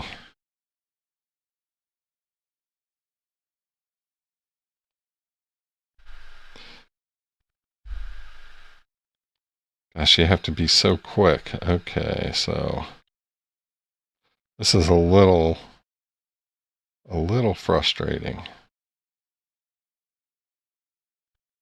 There, I found it fast enough. All right, now let me pull you guys in.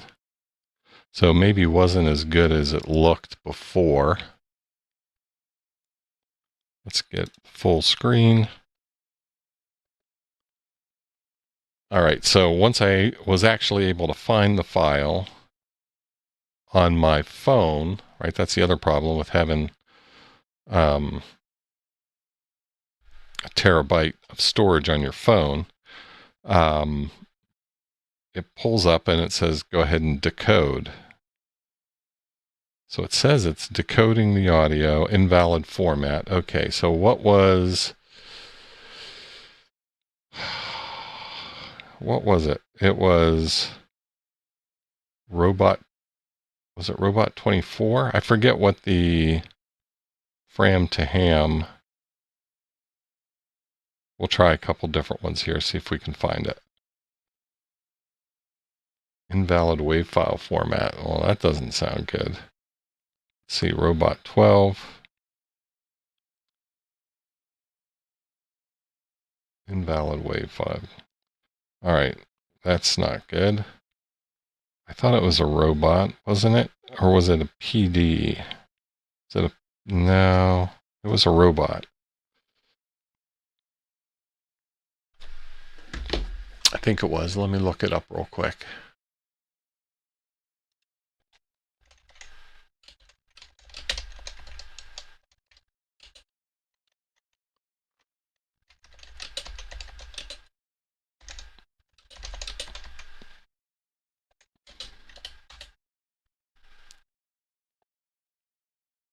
Oh, it was a PD. It was a PD 120. Okay.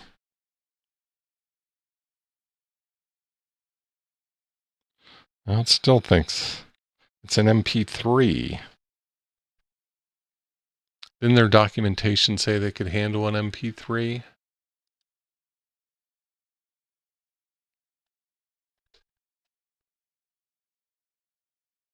Where was that at? That was in 9.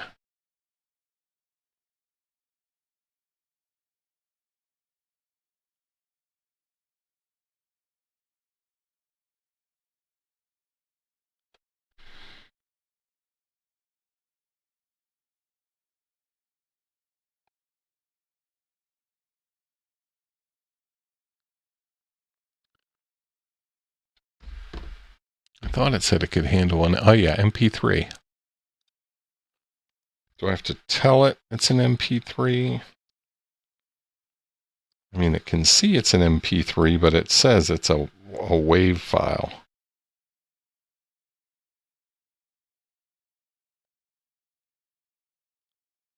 Let me do a reset. It might have been trying to start in the middle of a file. Maybe it can't handle that. Nope. Shucks. It was a good try. It was a good try. I'll have to play around with that some more. Hey, Gray Man. Good to see you, buddy. Hey, looking forward to more Expo. When are you getting in, Tim?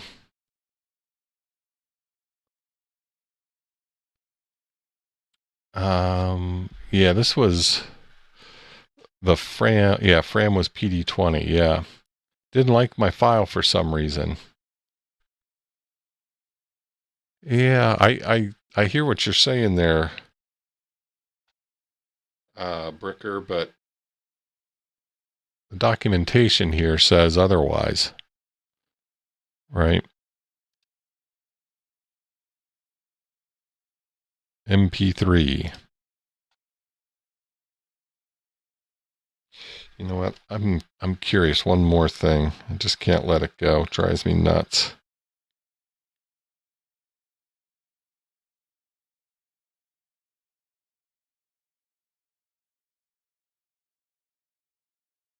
I want to see if I can play it.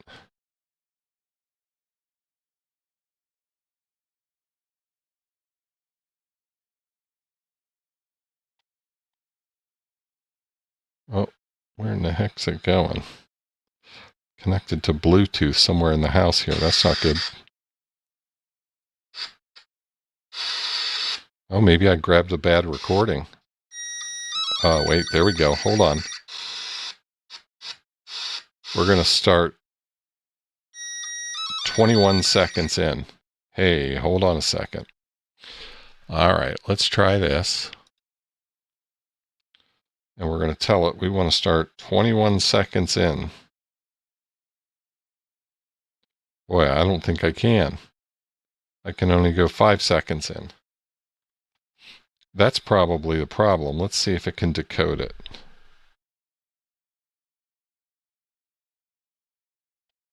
That's probably the problem.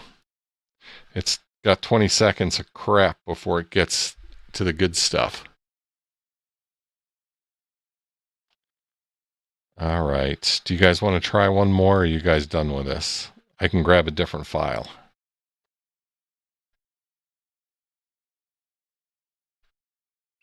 Yeah, it's pretty interesting, Wes. I mean, they crammed the developers crammed a ton of stuff into this. It's a fantastic first effort, right? I mean, first put it out there in December, I think, of last year. Maybe it was November, but not very long. Not very long at all.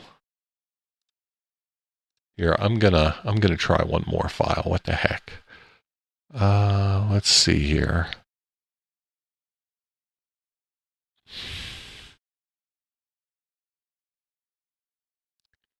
I'm gonna try.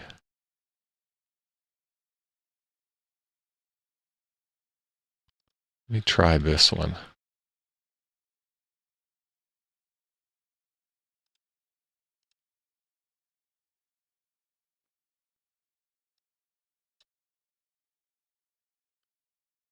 And what is that?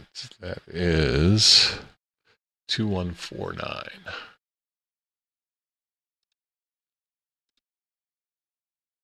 I don't know why this browser all of a sudden just decides it's going to start to scroll. All right, let me see here. I'm going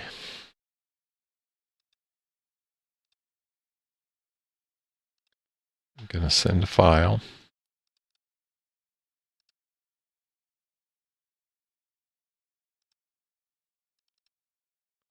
I'm going to send this one.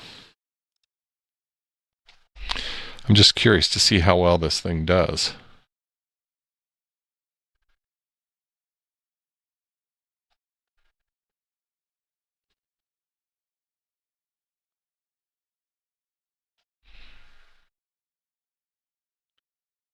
All right, where'd you guys go? There you are.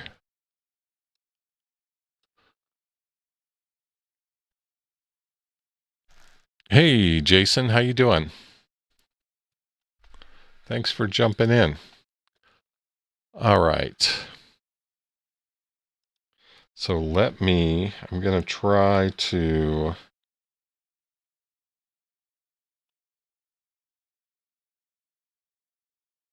find this file now.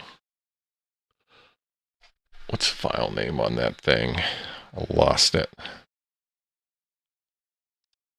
Here we go.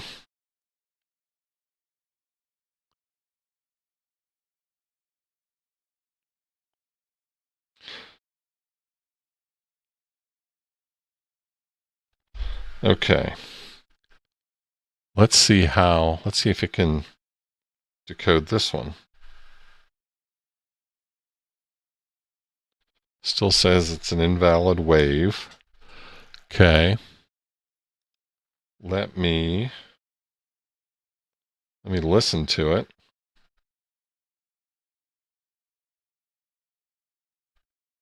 And see if it's got something it needs. If we need to start a few seconds in.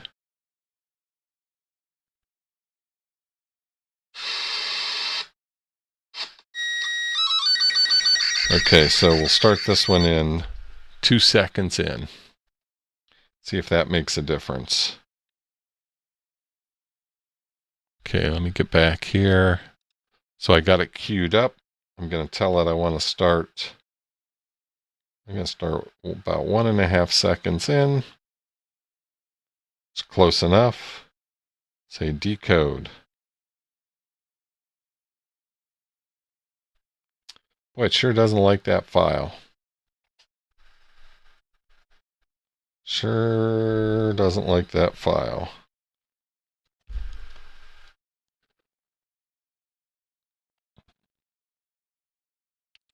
I'll play around with it some more. See if I can get it figured out. All right, where are you guys at?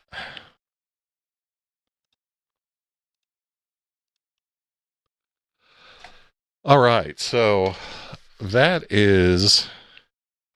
that new app. I think it's, like I said, I think it's a great first attempt.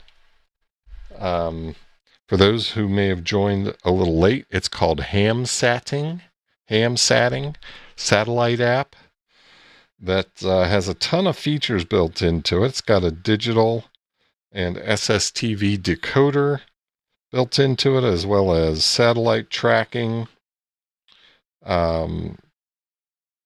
satellite path predictions. You can log your QSOs right in the app. It'll track them for you. It can track worked all grids or other grid-based awards for you. Pretty cool app, especially for being such a new app. I think it's going to get better. All right.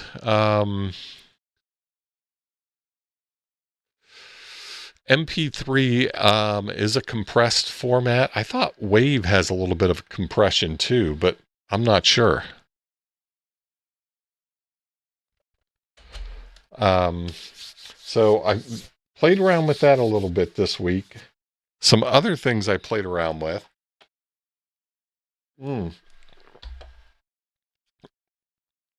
The other thing I did took a heck of a lot longer than I expected, but I put a so you guys know I did my AllStar link node here a few weeks back, and whenever you install that, you kind of do like everybody else does, and you just kind of take a bunch of the defaults.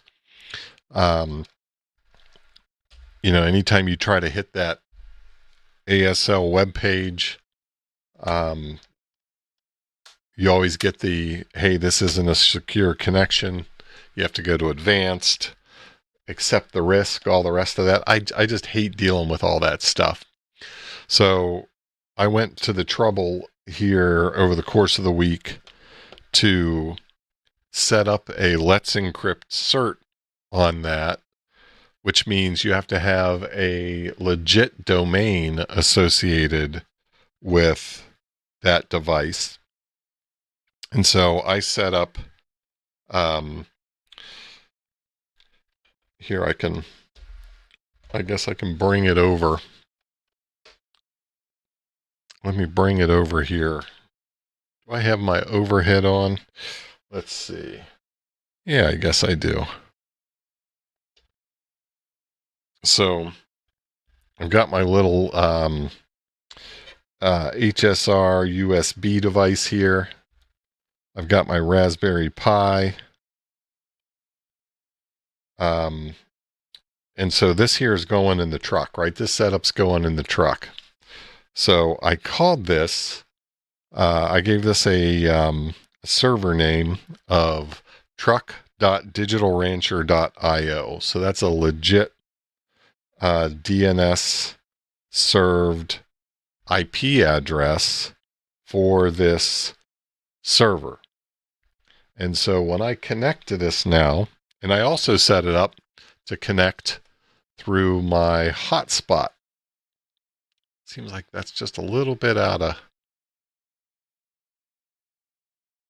that a little bit? It's a little bit out.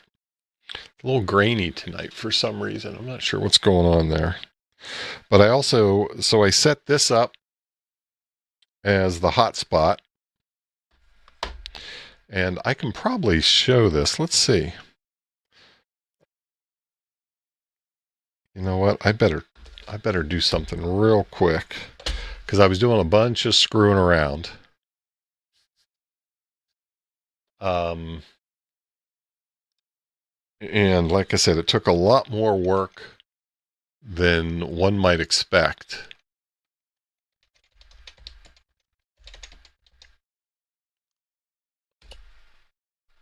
And I'm gonna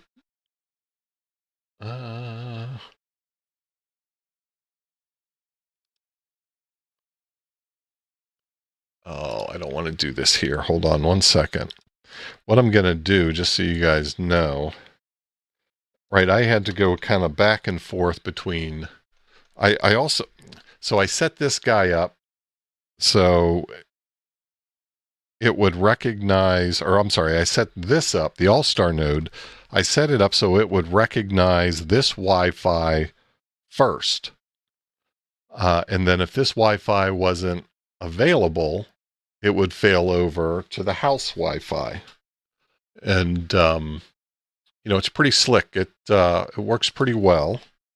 But in doing that, I had these devices on one Wi-Fi, on another Wi-Fi. I blocked it on one Wi-Fi so it would roll over to the other Wi-Fi, all those types of things.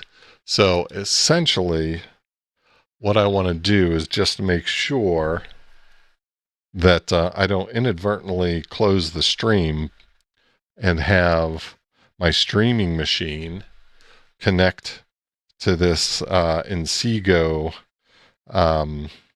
hotspot, because that would be a bad deal. All right, we'll let that power up.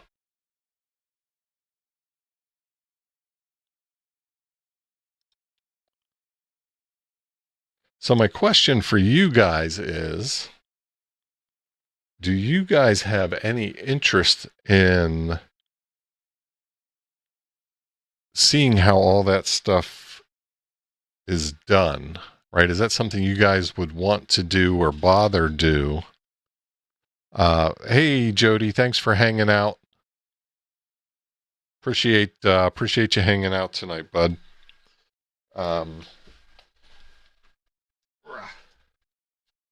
Let's see here. Well,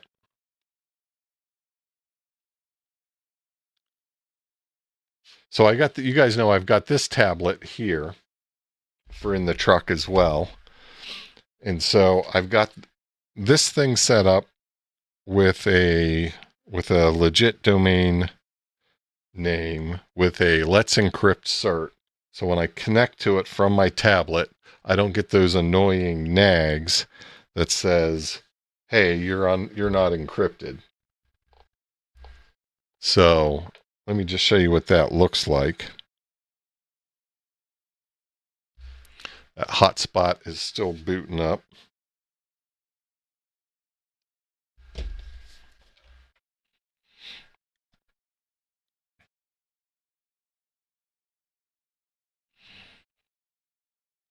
Actually, I wonder if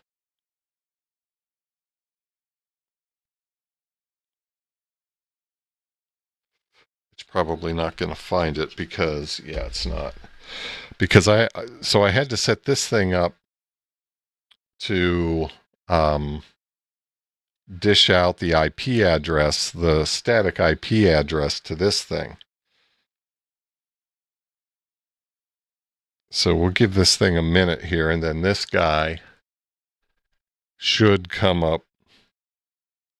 This guy should connect to that once it recognizes it's there. Let's see here. So Tim's given us an update. Here's the latest. Tropical storm. San Luca? Is that how you say that? Approaches the Marianas. Oof. Category 3 or a 4. Yikes. Hey, Steve. Good morning.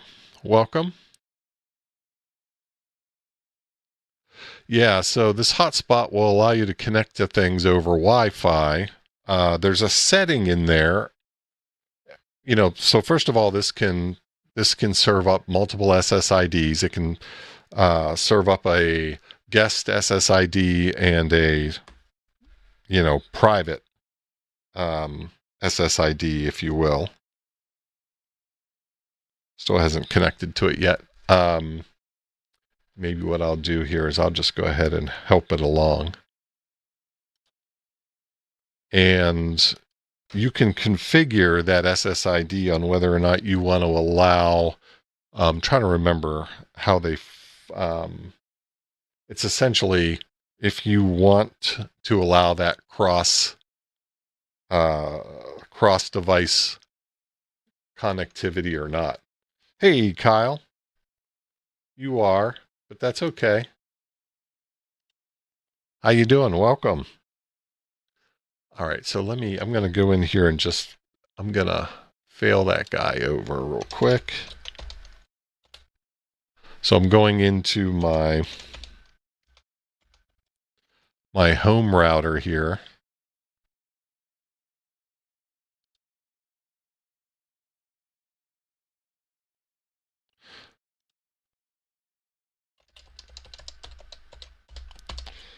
Going into my home router, and I'm going to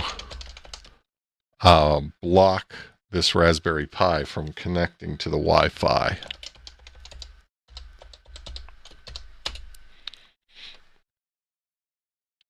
And then it won't be available. And then it'll go searching for another Wi-Fi.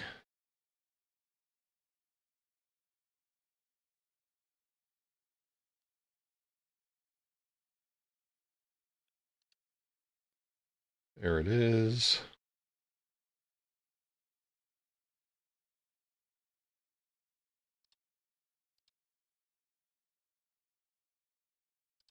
Okay, and I'm going to block it.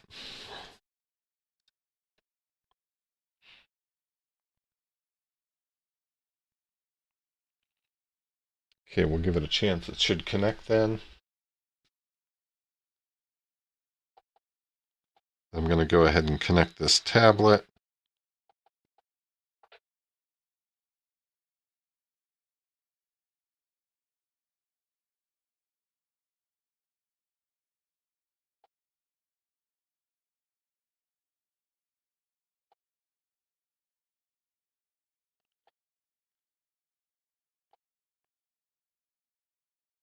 Okay, we got one connection. We got one device connected.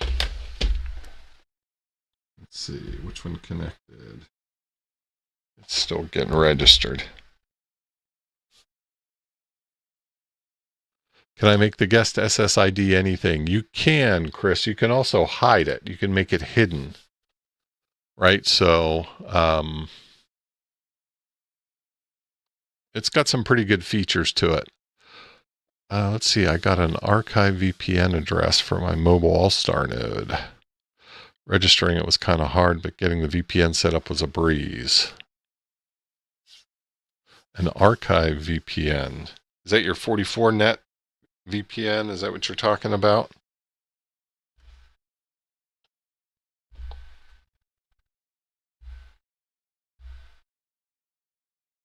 All right, let's see. All right, another device is connected to it. Okay, excellent.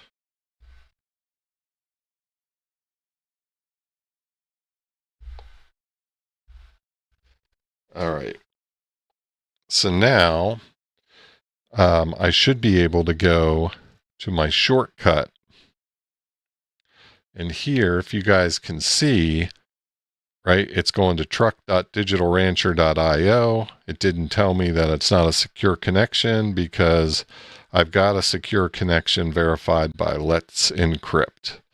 So, so I'm able to do all the things that I need to do on this device while it's in the truck all over the Wi-Fi. And the other thing I did while I was tinkering with this is I've got my terminal set up so I can SSH into the device if I need to as well. So it's a pain to get kind of configured, but once you get it all set up, it's pretty slick. Archive is ARDC. Gotcha.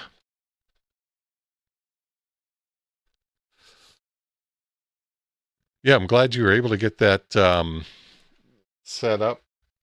Kyle, did I saw you were reaching out to some folks via X to get some attention. Looks like they were able to get you squared away. Let's see, there's nothing that you need to run a separate SSH session for. Not for AllStar, there isn't. Now, whenever I was doing a bunch of the setup, right, I had to do a bunch of setup within Debian for the Let's Encrypt certificate, right? I set it up so that it would replace itself every 60 to 90 days. So that's why I initially had it set up. And then, you know, that Pi's got a lot more horsepower on it than you need for just AllStar. So I want to likely load some other applications on that node that I might need a terminal for. But you're right, you certainly don't need SSH on it. It's got a built-in SSH terminal right in the AllStar. What is that called? I forget. I still can't remember what some of these different things are called. I forget what this app's called. Right, but there's if you log in to the system manager, there's another name for it. If you log into the system manager, then you've got a terminal right there. Cockpit. Yeah, there you go. Thanks, Gray Man. I'm still such a big rookie on AllStar. It's pretty cool though. I do enjoy having it sitting here. I usually just listen to it on this HT right now. Yeah, just get it fired up. I'll probably have somebody chiming in here now. I turned it on. Oh, I didn't connect it yet. I guess I need to do that. Oh, wait, I think I have it set up as a permanent connection. You guys tell me. I think if I set up a permanent node link, I'm assuming it's going to reconnect. Oh, it didn't seem like it did. That's interesting. Or maybe I got to be logged in first. Let me log in real quick.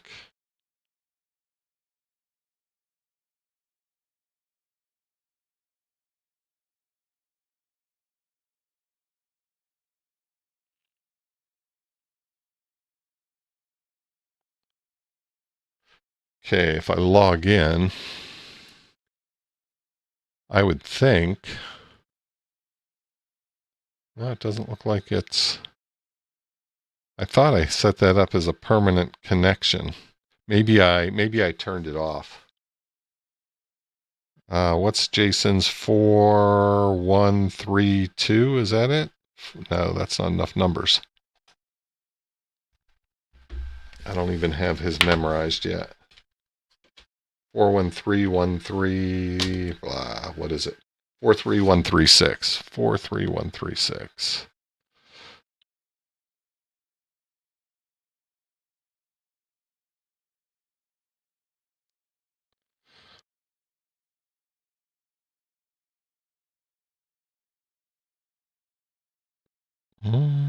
Doesn't look like it connected. Why not?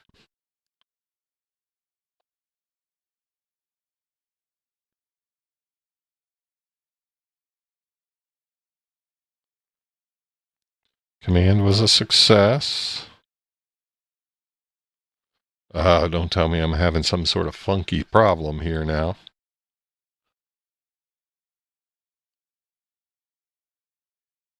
Or 3136. Yeah, that's right, right? 43136, yeah. I want to connect. 43136. Execute.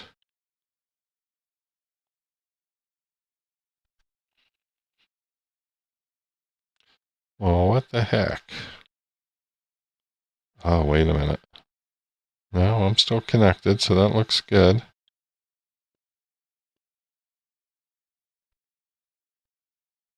Well, this will be something I got to figure out now. This was working so well.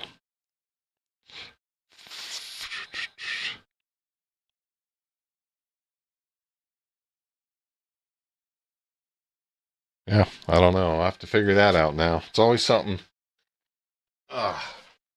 But I'm logging in with a good cert, and I'm not getting that nag, and I'm encrypted for what that's worth.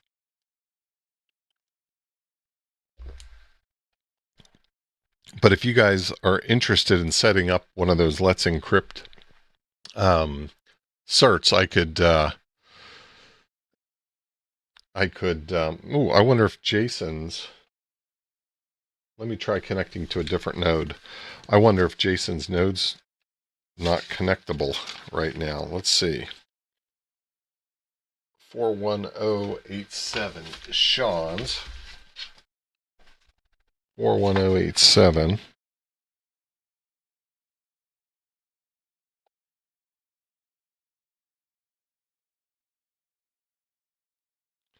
Execute.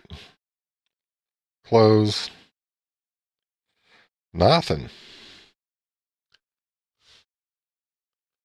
So Kyle, Kyle says he's be interested. So I'm trying to gauge it. I could do it as a live stream, but I might just do it as just an article and put it out there. W9KEC, first time tuning in. Well, welcome. Tonight we were taking a look at a new app called Hams. Geez, I've got it. See if I can even remember. Hamsatting, which is a ham radio satellite app that does a bunch of stuff. So we spent kind of the first part of the show talking about that.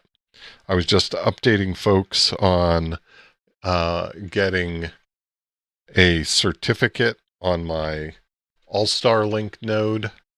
And now we're just kind of hanging out. We're just chatting. Is your node connected to the AllStar network?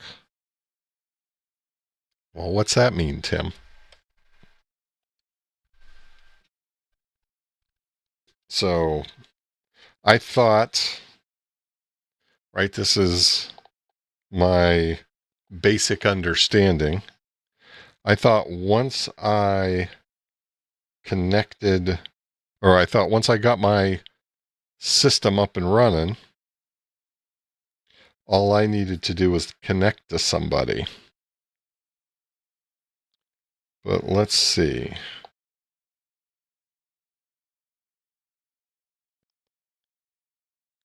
Let me log in here.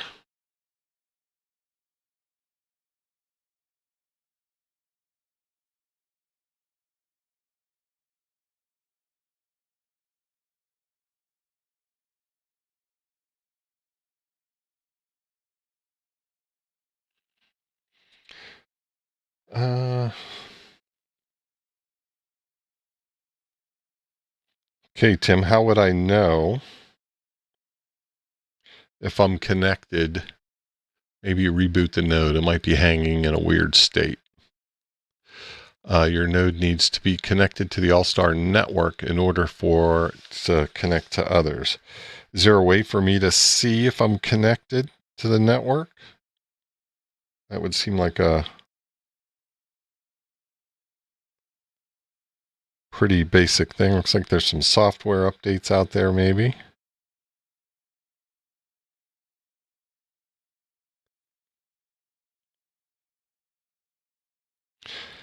I would think that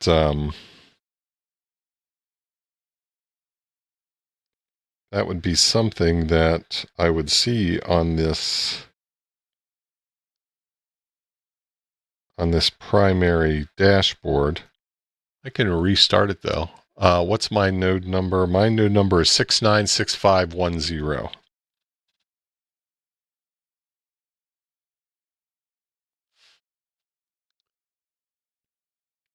I'm going to go ahead and I'm going to have mine reboot.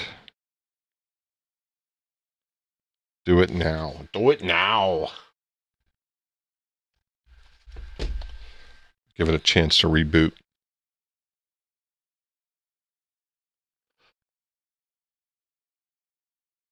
Oh, it was connected. Okay.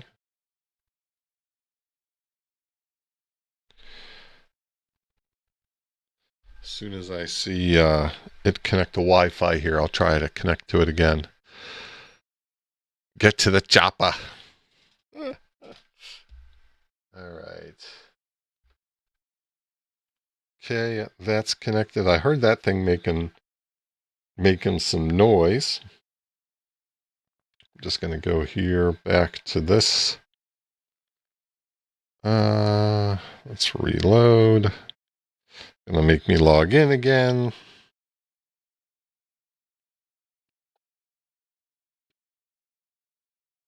Okay, login successful. Let's connect. What is it? Gosh, I have a terrible short-term memory. 43136. 43136. Execute. Close. You know, it said it was connecting and then just immediately went away. You guys probably couldn't see that.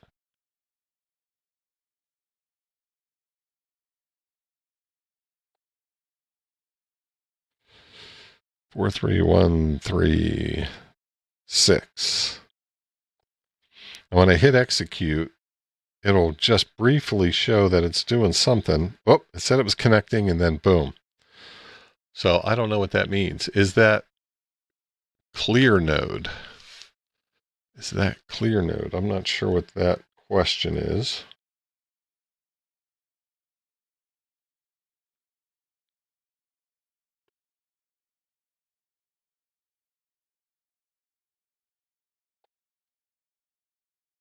Let me try to connect to a different one now.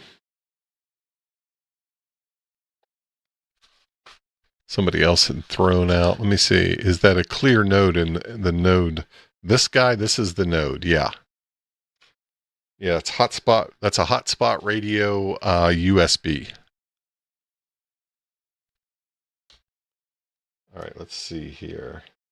51018. That's Frank 51018. Execute, close. Oh, so I'm thinking it's a problem with Jason's node.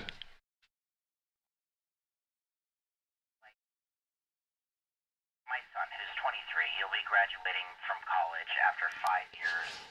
Yeah. In at the university system.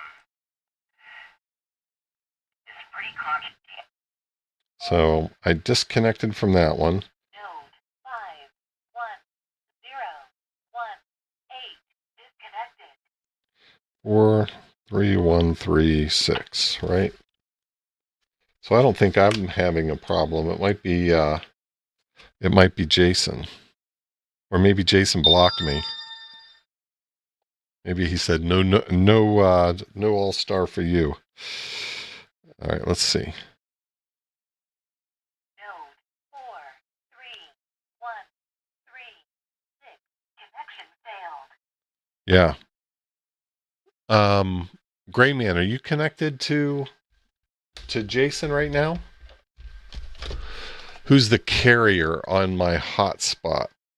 Who's the carrier? How do I know who the carrier is?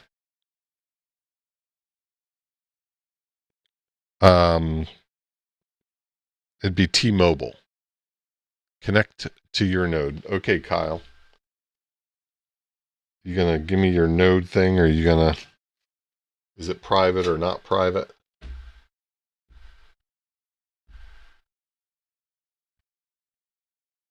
Let me connect. What's your node number? I'm looking for you, Kyle.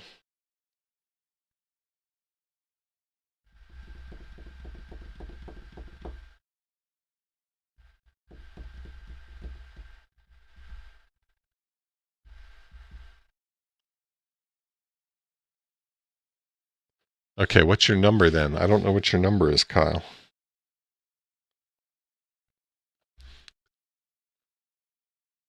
I'll write it down though once you tell me.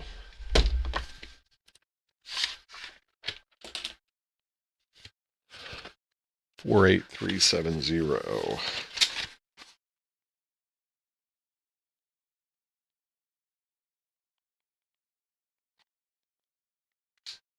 I wrote down that's Pixies. 48370.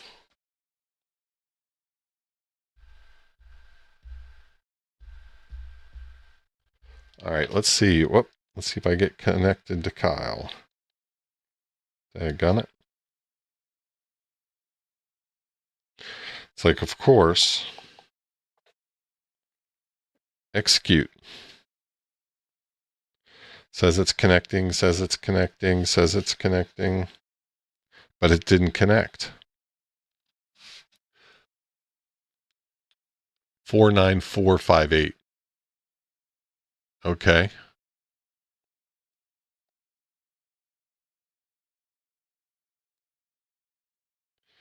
I'm going to connect. 49458. Execute. Boy, I don't know what the dealio is. Connect.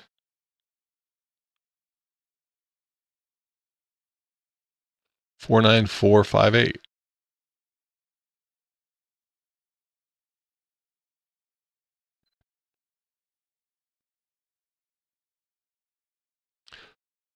Yeah.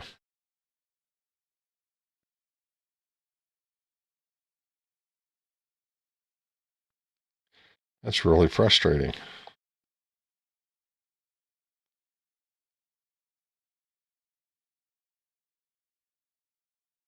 Oy vey is right. No, not 49. Okay.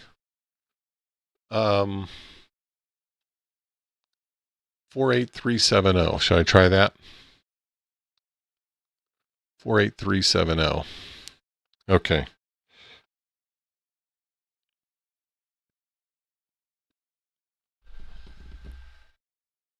Connect. Good, good, good. Execute. I got nothing. Can you connect to me, Kyle? I don't know if you're at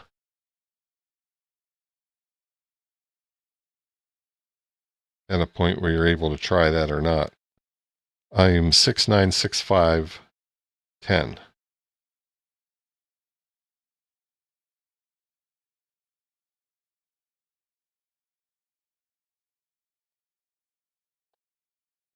Execute. Close. Says it's connecting. Oh, my battery's running out on me. But no joy. Hey Rob, did you sys your cell connection? Yeah, my cell connection is T-Mobile.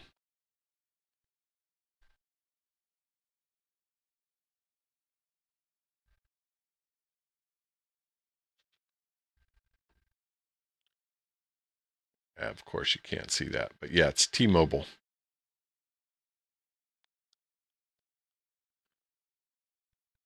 A GC NAT issue, you think? I mean, I guess I could.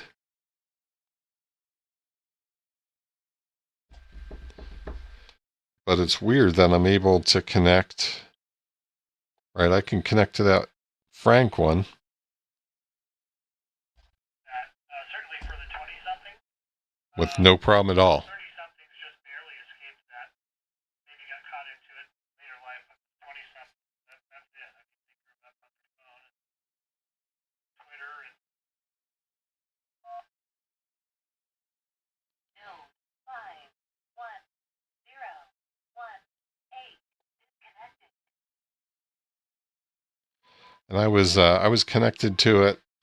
I didn't connect to it. I didn't have it connected today, but I had it connected yesterday without any problem.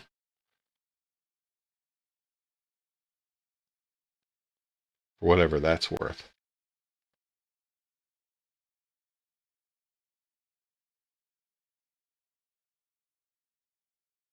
Node 43136. Connection failed. Yeah. That'll be a project for tomorrow, I think. I'll figure out what's going on with that.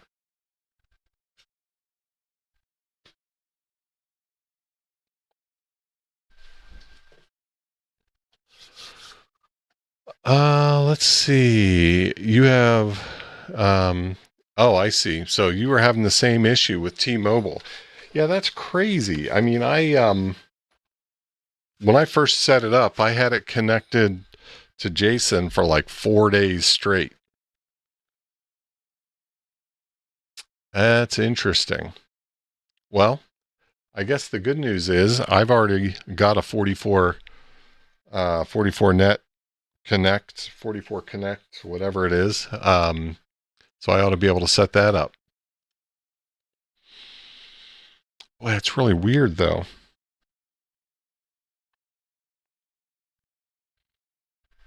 And I did have it set up through. I did have it running through this thing. So, but I mean, that could be the thing. That could be the issue.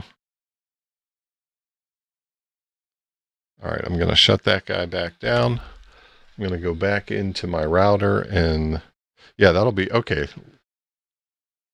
So that's what I'll try. I'm going to go back into my router now. I'm going to allow this to connect back to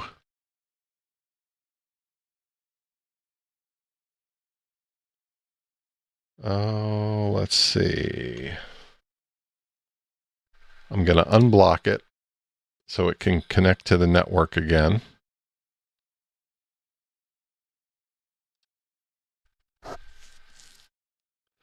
.44net solved all your connection problems. That's good. We'll let this thing get connected back. Let's see. What am I even...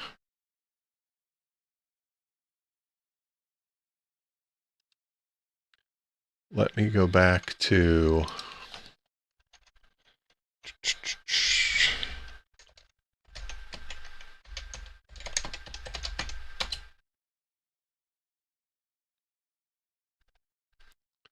Let me go back to here. Right? Now I don't have the same IP address, so it's choking. Right? I'm getting the HTTPS issue. Let's see. You guys can't see all that yet, though. Oh, you guys don't have the bar there anyhow. But let me go ahead and...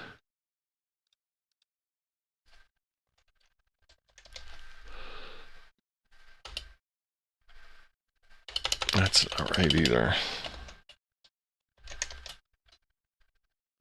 Daggone it. I don't want that.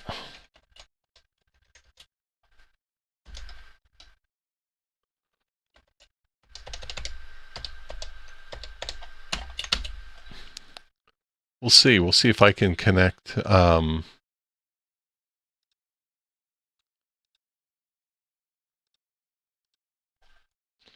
So what is it? 43136.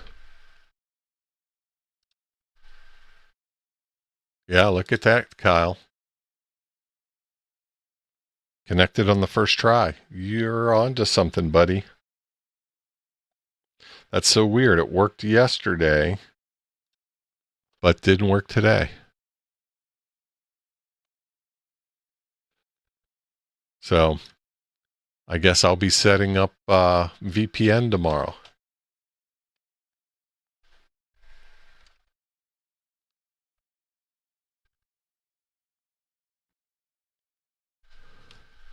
Yeah, that's interesting. T-Mobile does weird things with UDP. I believe it. I believe it. All right, let's see.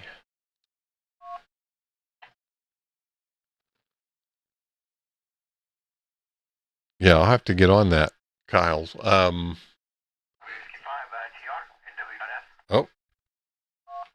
there we got Tim.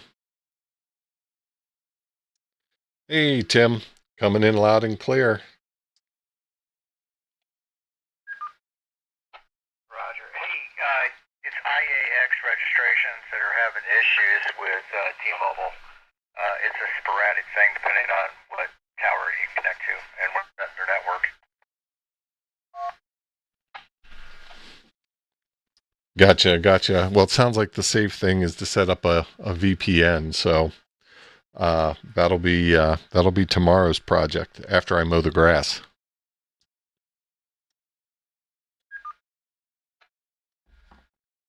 I gotta get the grass mowed.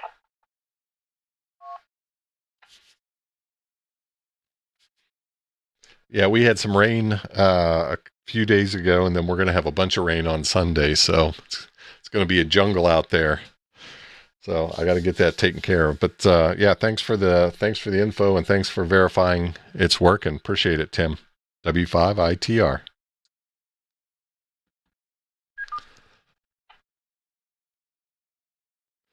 take care. We'll talk to you later. Whiskey 5 ITR and W.F. All right, so let's see. Kyle's got some wisdom here. It says if you set up the VPN, make sure you firewall that connection. What are you telling me here, Kyle? If I set up the VPN, so I've already got the VPN set up on my home router because I connect to it with all my other stuff. I guess you mean on the Raspberry Pi. Make sure that that's got that port is firewalled. Is that what you're talking?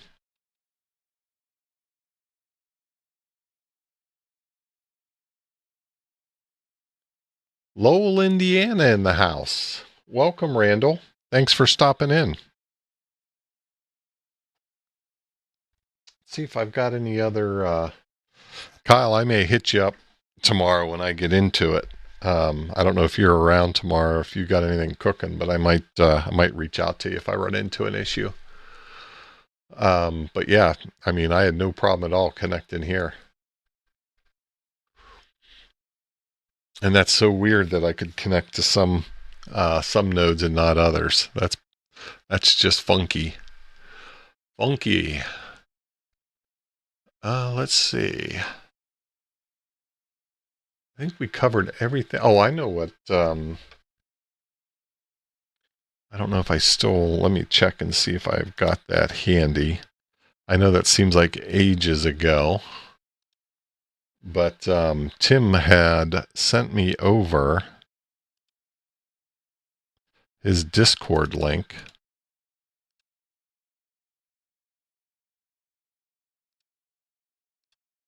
I've got it right here. So if anybody is looking to join Tim's, this is Radios and Rockets Discord link. That's the Discord right there.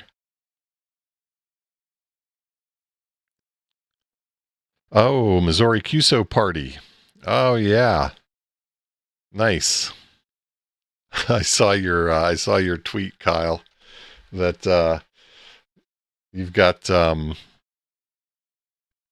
sort of arrangement with Mars that even people on Mars can participate.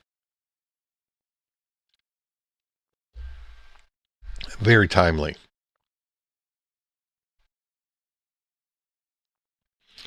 All right, looks like some people are joining Tim's Discord. It's been a fun Discord. Like I said, I'm really glad he started it, because the last thing I want to deal with is another Discord, or deal with a Discord. It's certainly when it's something I've got to learn. I'm not familiar with it. So he's doing a good job running his.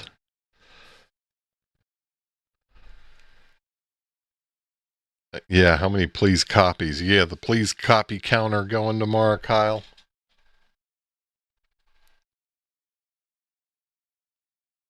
Yeah, we got a few people jumping in there. That's good. Glad to see it.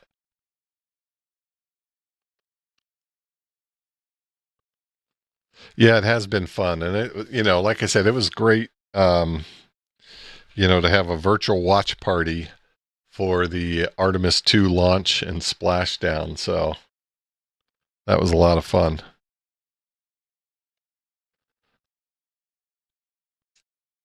All right, let's see. What else do we have? What other, I'm trying to think what else I've got to share with you guys. So we got Kyle, who's shown a little interest in getting the Let's Encrypt set up. That's pretty slick. It's pretty simple to set that up so that it goes out and checks. I set mine up to check like a couple of times a day. Just because, if the truck is sitting, then there's a few different ways you can set up the scheduler. But it's pretty slick. It'll go out and, replace that cert for you. It's kind of hands off once you have it set up.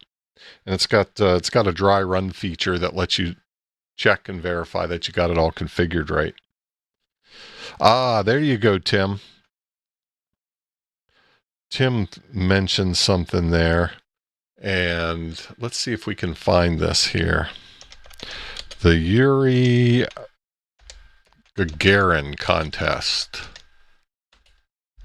I don't know if I said his name right or not. All right, let's see here. It seems we can't find what you're looking for. Well, that's not good. Let's see where else we can find it. Here we go.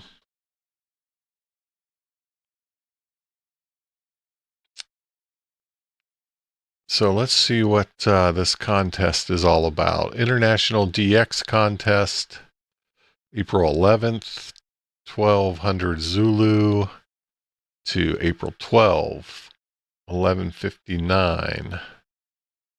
Okay, let's see what the contest rules are. Here we go. I think I got it. Tim. I think this is probably it. Okay, so let's see, what's the deal? So it's CW and SSB. Here's all your bands. Okay. All amateur radio satellites. Contacts. Well, what is, yeah, so this isn't accurate then. So this is satellite only. All amateur radio satellites, contacts via non-amateur radio satellites are not valid. 24 hours or 12 hours for a 12-hour category entrant. Let's see, off times are a minimum of 60 minutes, during which no QSO is logged. Okay, that's probably not very hard if you're just working satellites. Call CQGC, CQGC, okay. Satellites used, only legal amateur radio satellites are usable, okay. So what's a single operator? ABHP, high power, all right, so what are they talking about here? Single operator, high power, CW and SSB, and all satellites except geostationary. Well, I'm confused already. So it says contacts via oh, I see what it said. So it's HF and all radio satellites except for non-amateur radio satellites. I got it now. I'm there now. Okay. So you got a high power, you got a low power. Is low power 5 watts or less? Does it stipulate?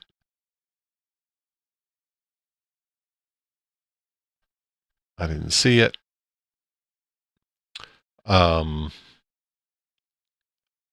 Mixed multi-operator, high power. SOSAT, single operator, satellite op only.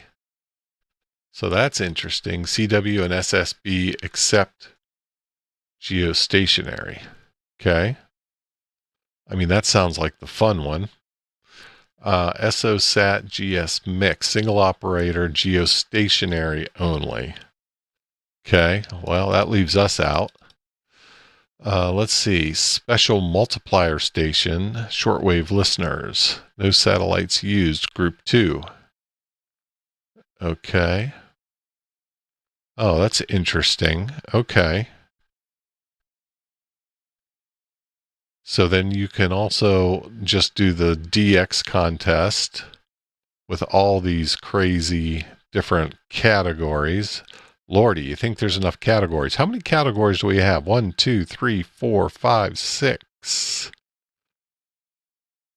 7, 8, 9, 10, 11, 12, 13, 14, 15, 16, 17, 18, 19, 20, 21. 21 categories? Oh, and then we got some junior operator categories. Good Lordy. Okay, here's our, okay, high power. Not for satellites, obviously. These are your HF. Okay. Multiband operation only. Any number of operators is allowed. Okay, all group 1 participants. I don't know if you guys, this might be hard for you guys to even see. I can tell you there's a ton of categories. Yep, 100 watts for low power. No limit to band changes, so it's kind of a free-for-all that way. Contacts with human operating from the ISS are allowed using FM mode. So they only want the RS call sign. Self-spotting is allowed. No more than once every 10 minutes. There's a ton of rules for this 24-hour contest, let me tell you. Interesting. I've never worked this before. QSOs with your own countries, 2 points. Different country, 3 points.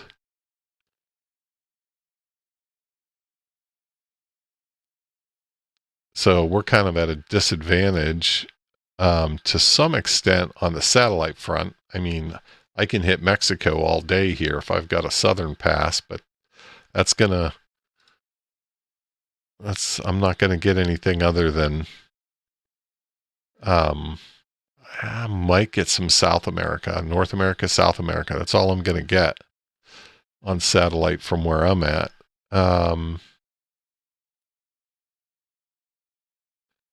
Each ITU zone worked.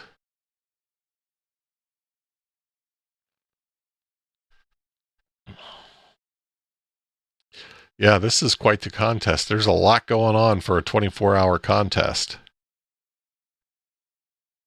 Boy, I hope your logging software has this built in, because it's going to be a heck of a time getting all this stuff calculated. Big cups are awarded to participants who win in the following Group 1 categories. Single operator SAT mix. What's a big cup? Small cups and certificates are awarded to participants who win in Group 2. All right, so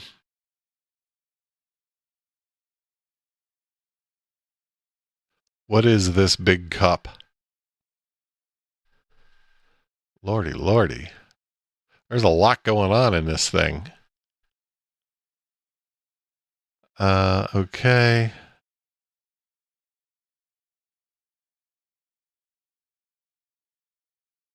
My HF is down, and I won't have time to work enough birds for 50 QSOs. Yeah, let's see. Almost all the contestants have a ton of or contests have a ton of rules. People just don't read them. Yeah. I think this has more categories than most contests.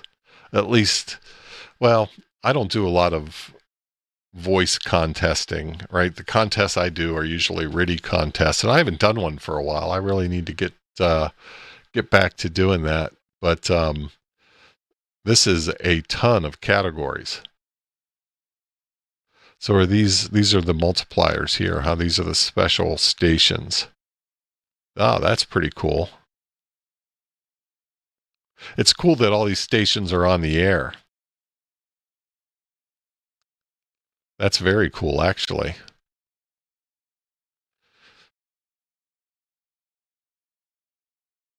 You get penalties. Let's see. Penalties are worth the QSO point value for the contact. Okay.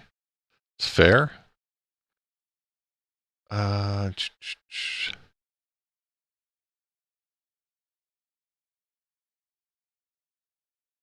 Yeah, there's a lot going on here. I wish they had what is this big cup in this small cup? Do you guys know what these are? These big cups and small cups? Is that an acronym, or is it actually a cup?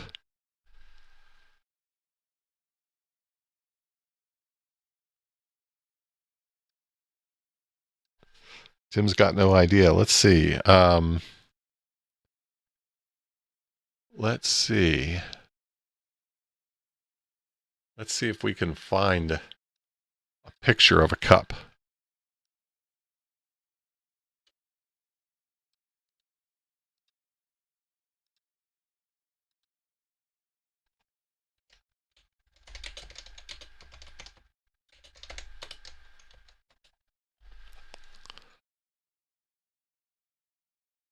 Nothing just pops up there. Let's see if there's any.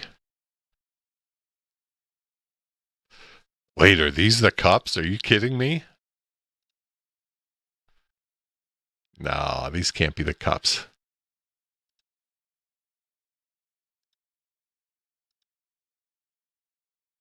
Championship cup image. I wonder if this is.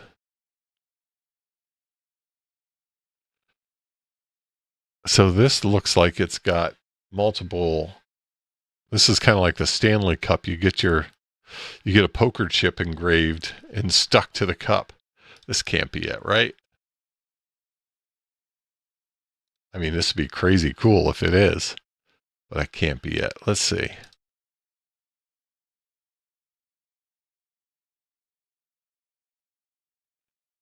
The Gagarin Cup.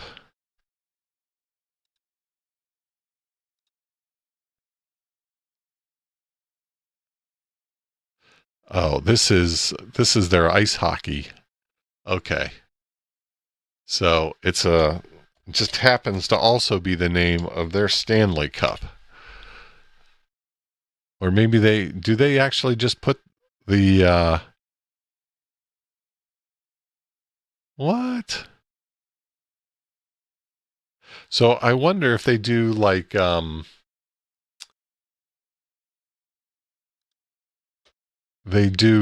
smaller versions of this. I mean, that certainly looks like the cup. All right, let's see. What is this Gagarin Cup?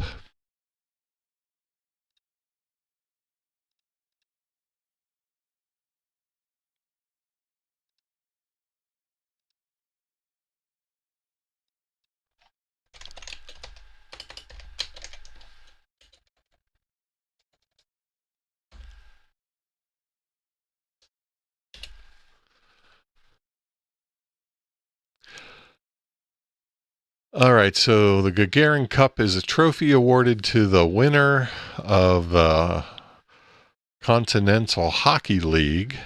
It's named after the same dude.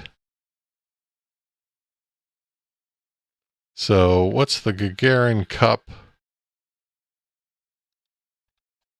for the ham radio contest?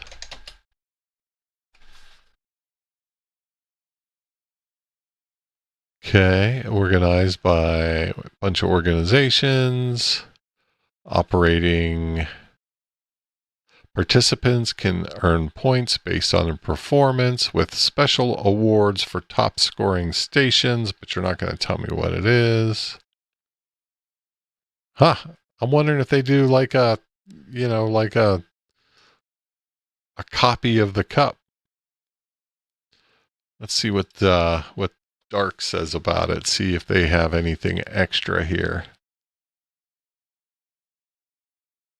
So, first of all, it's just crazy that, there aren't many contests that you can actually win something in ham radio. So just the fact that you can win something is cool. I really want to see what the heck what this cup is here. All right, let's check Ham Radio Live. This is always a good news source. Let's see what they have to say about the cup. Oh, this is nothing. That's...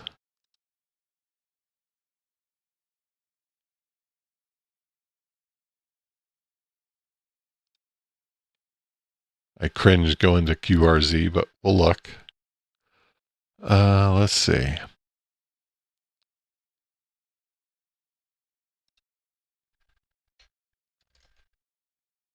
They don't mention the cup.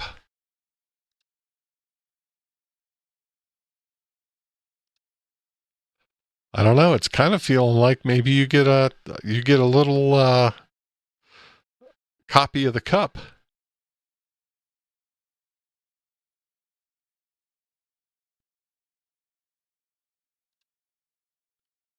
Let's see here. If maybe if we look around a little bit, they'll have awards. Okay. Is that because... No.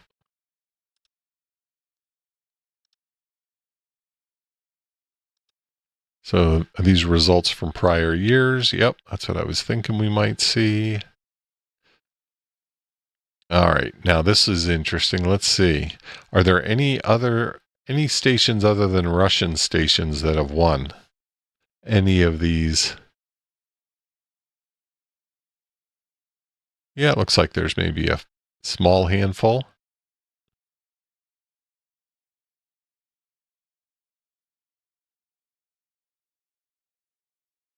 Let's see what Single op. Let's see what the satellite category. How many QSOs? Single op all high mixed sat. Single op all low mixed sat. There's a no sat. I want to see just the sat.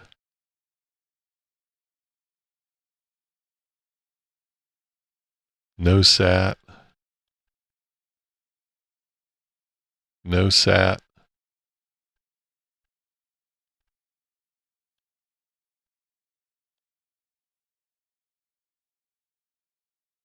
No sat.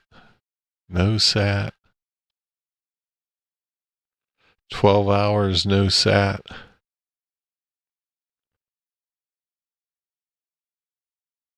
I forget what that category was called. Okay, symbol up 40 meter. I'm just curious how many 80 meter, 40 meter, 20 meter. Single op sat. Here we go. All right, let's translate this.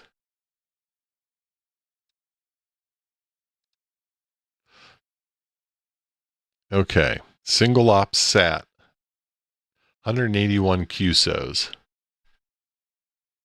6 ITU zones. Right, so Russian call, Russian call. What is this call? What is this call?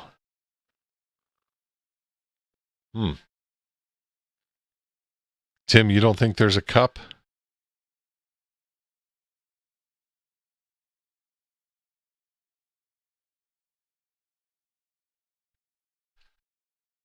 I don't know. The rules say there's a cup, man. But you got to get, okay, so here's somebody that had 50. Right? This operator just did the minimum. But the wiener, oh wait, that's his result. QSO, he only did 1 QSO. So I guess it doesn't matter if you're doing satellites, how many you do. But if you want to be competitive, you got to be in this range. Right, 170 and up.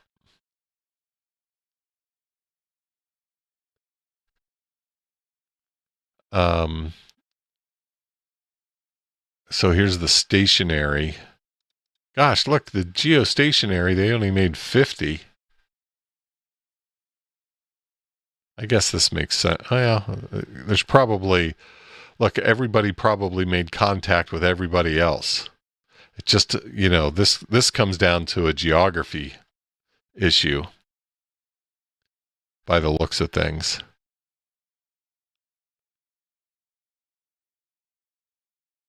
But yeah, interesting.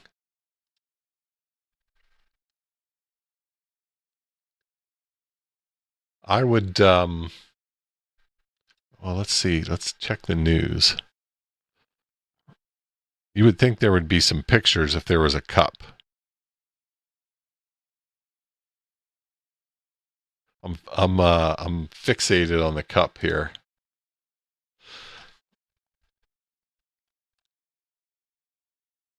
Useful articles.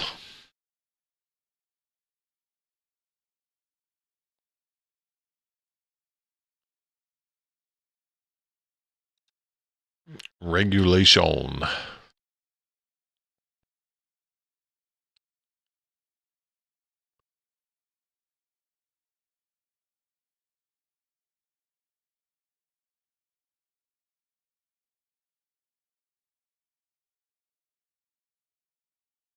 I mean,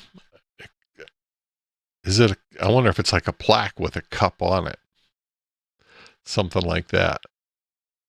But it's interesting, yeah.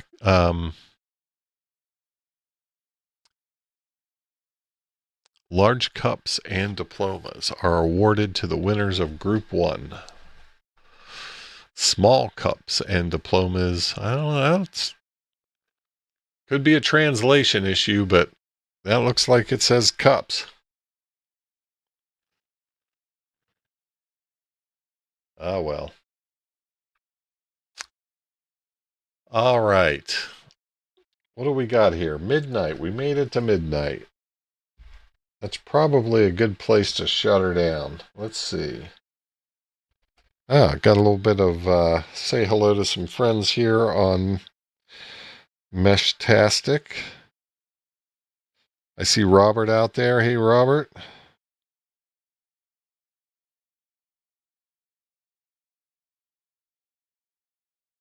Let's see if anybody else chimed in here.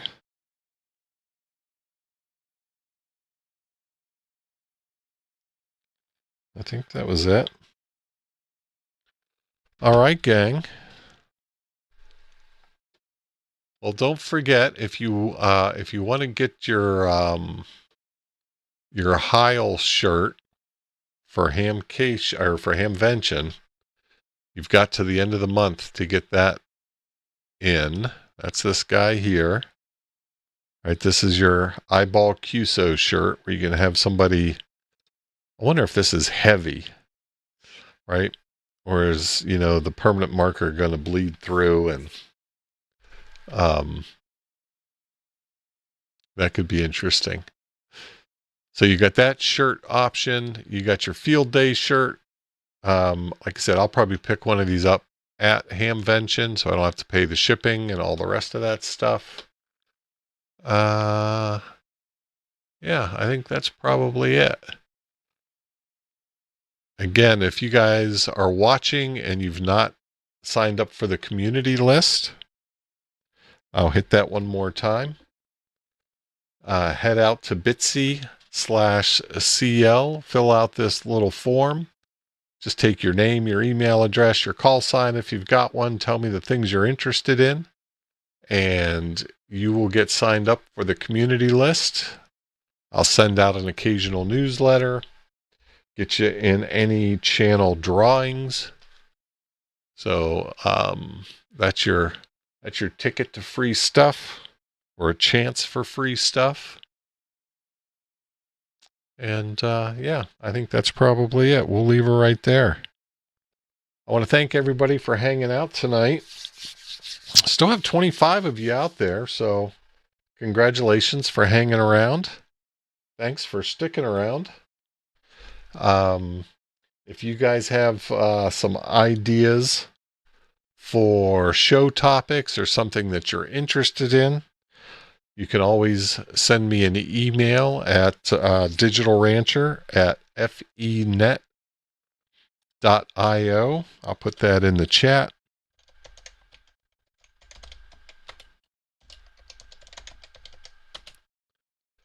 You can always feel free. I'm also good on QRZ, so you can grab that one as well. And yeah, that's it. I hope you guys have a great weekend. Tim, stay safe out there.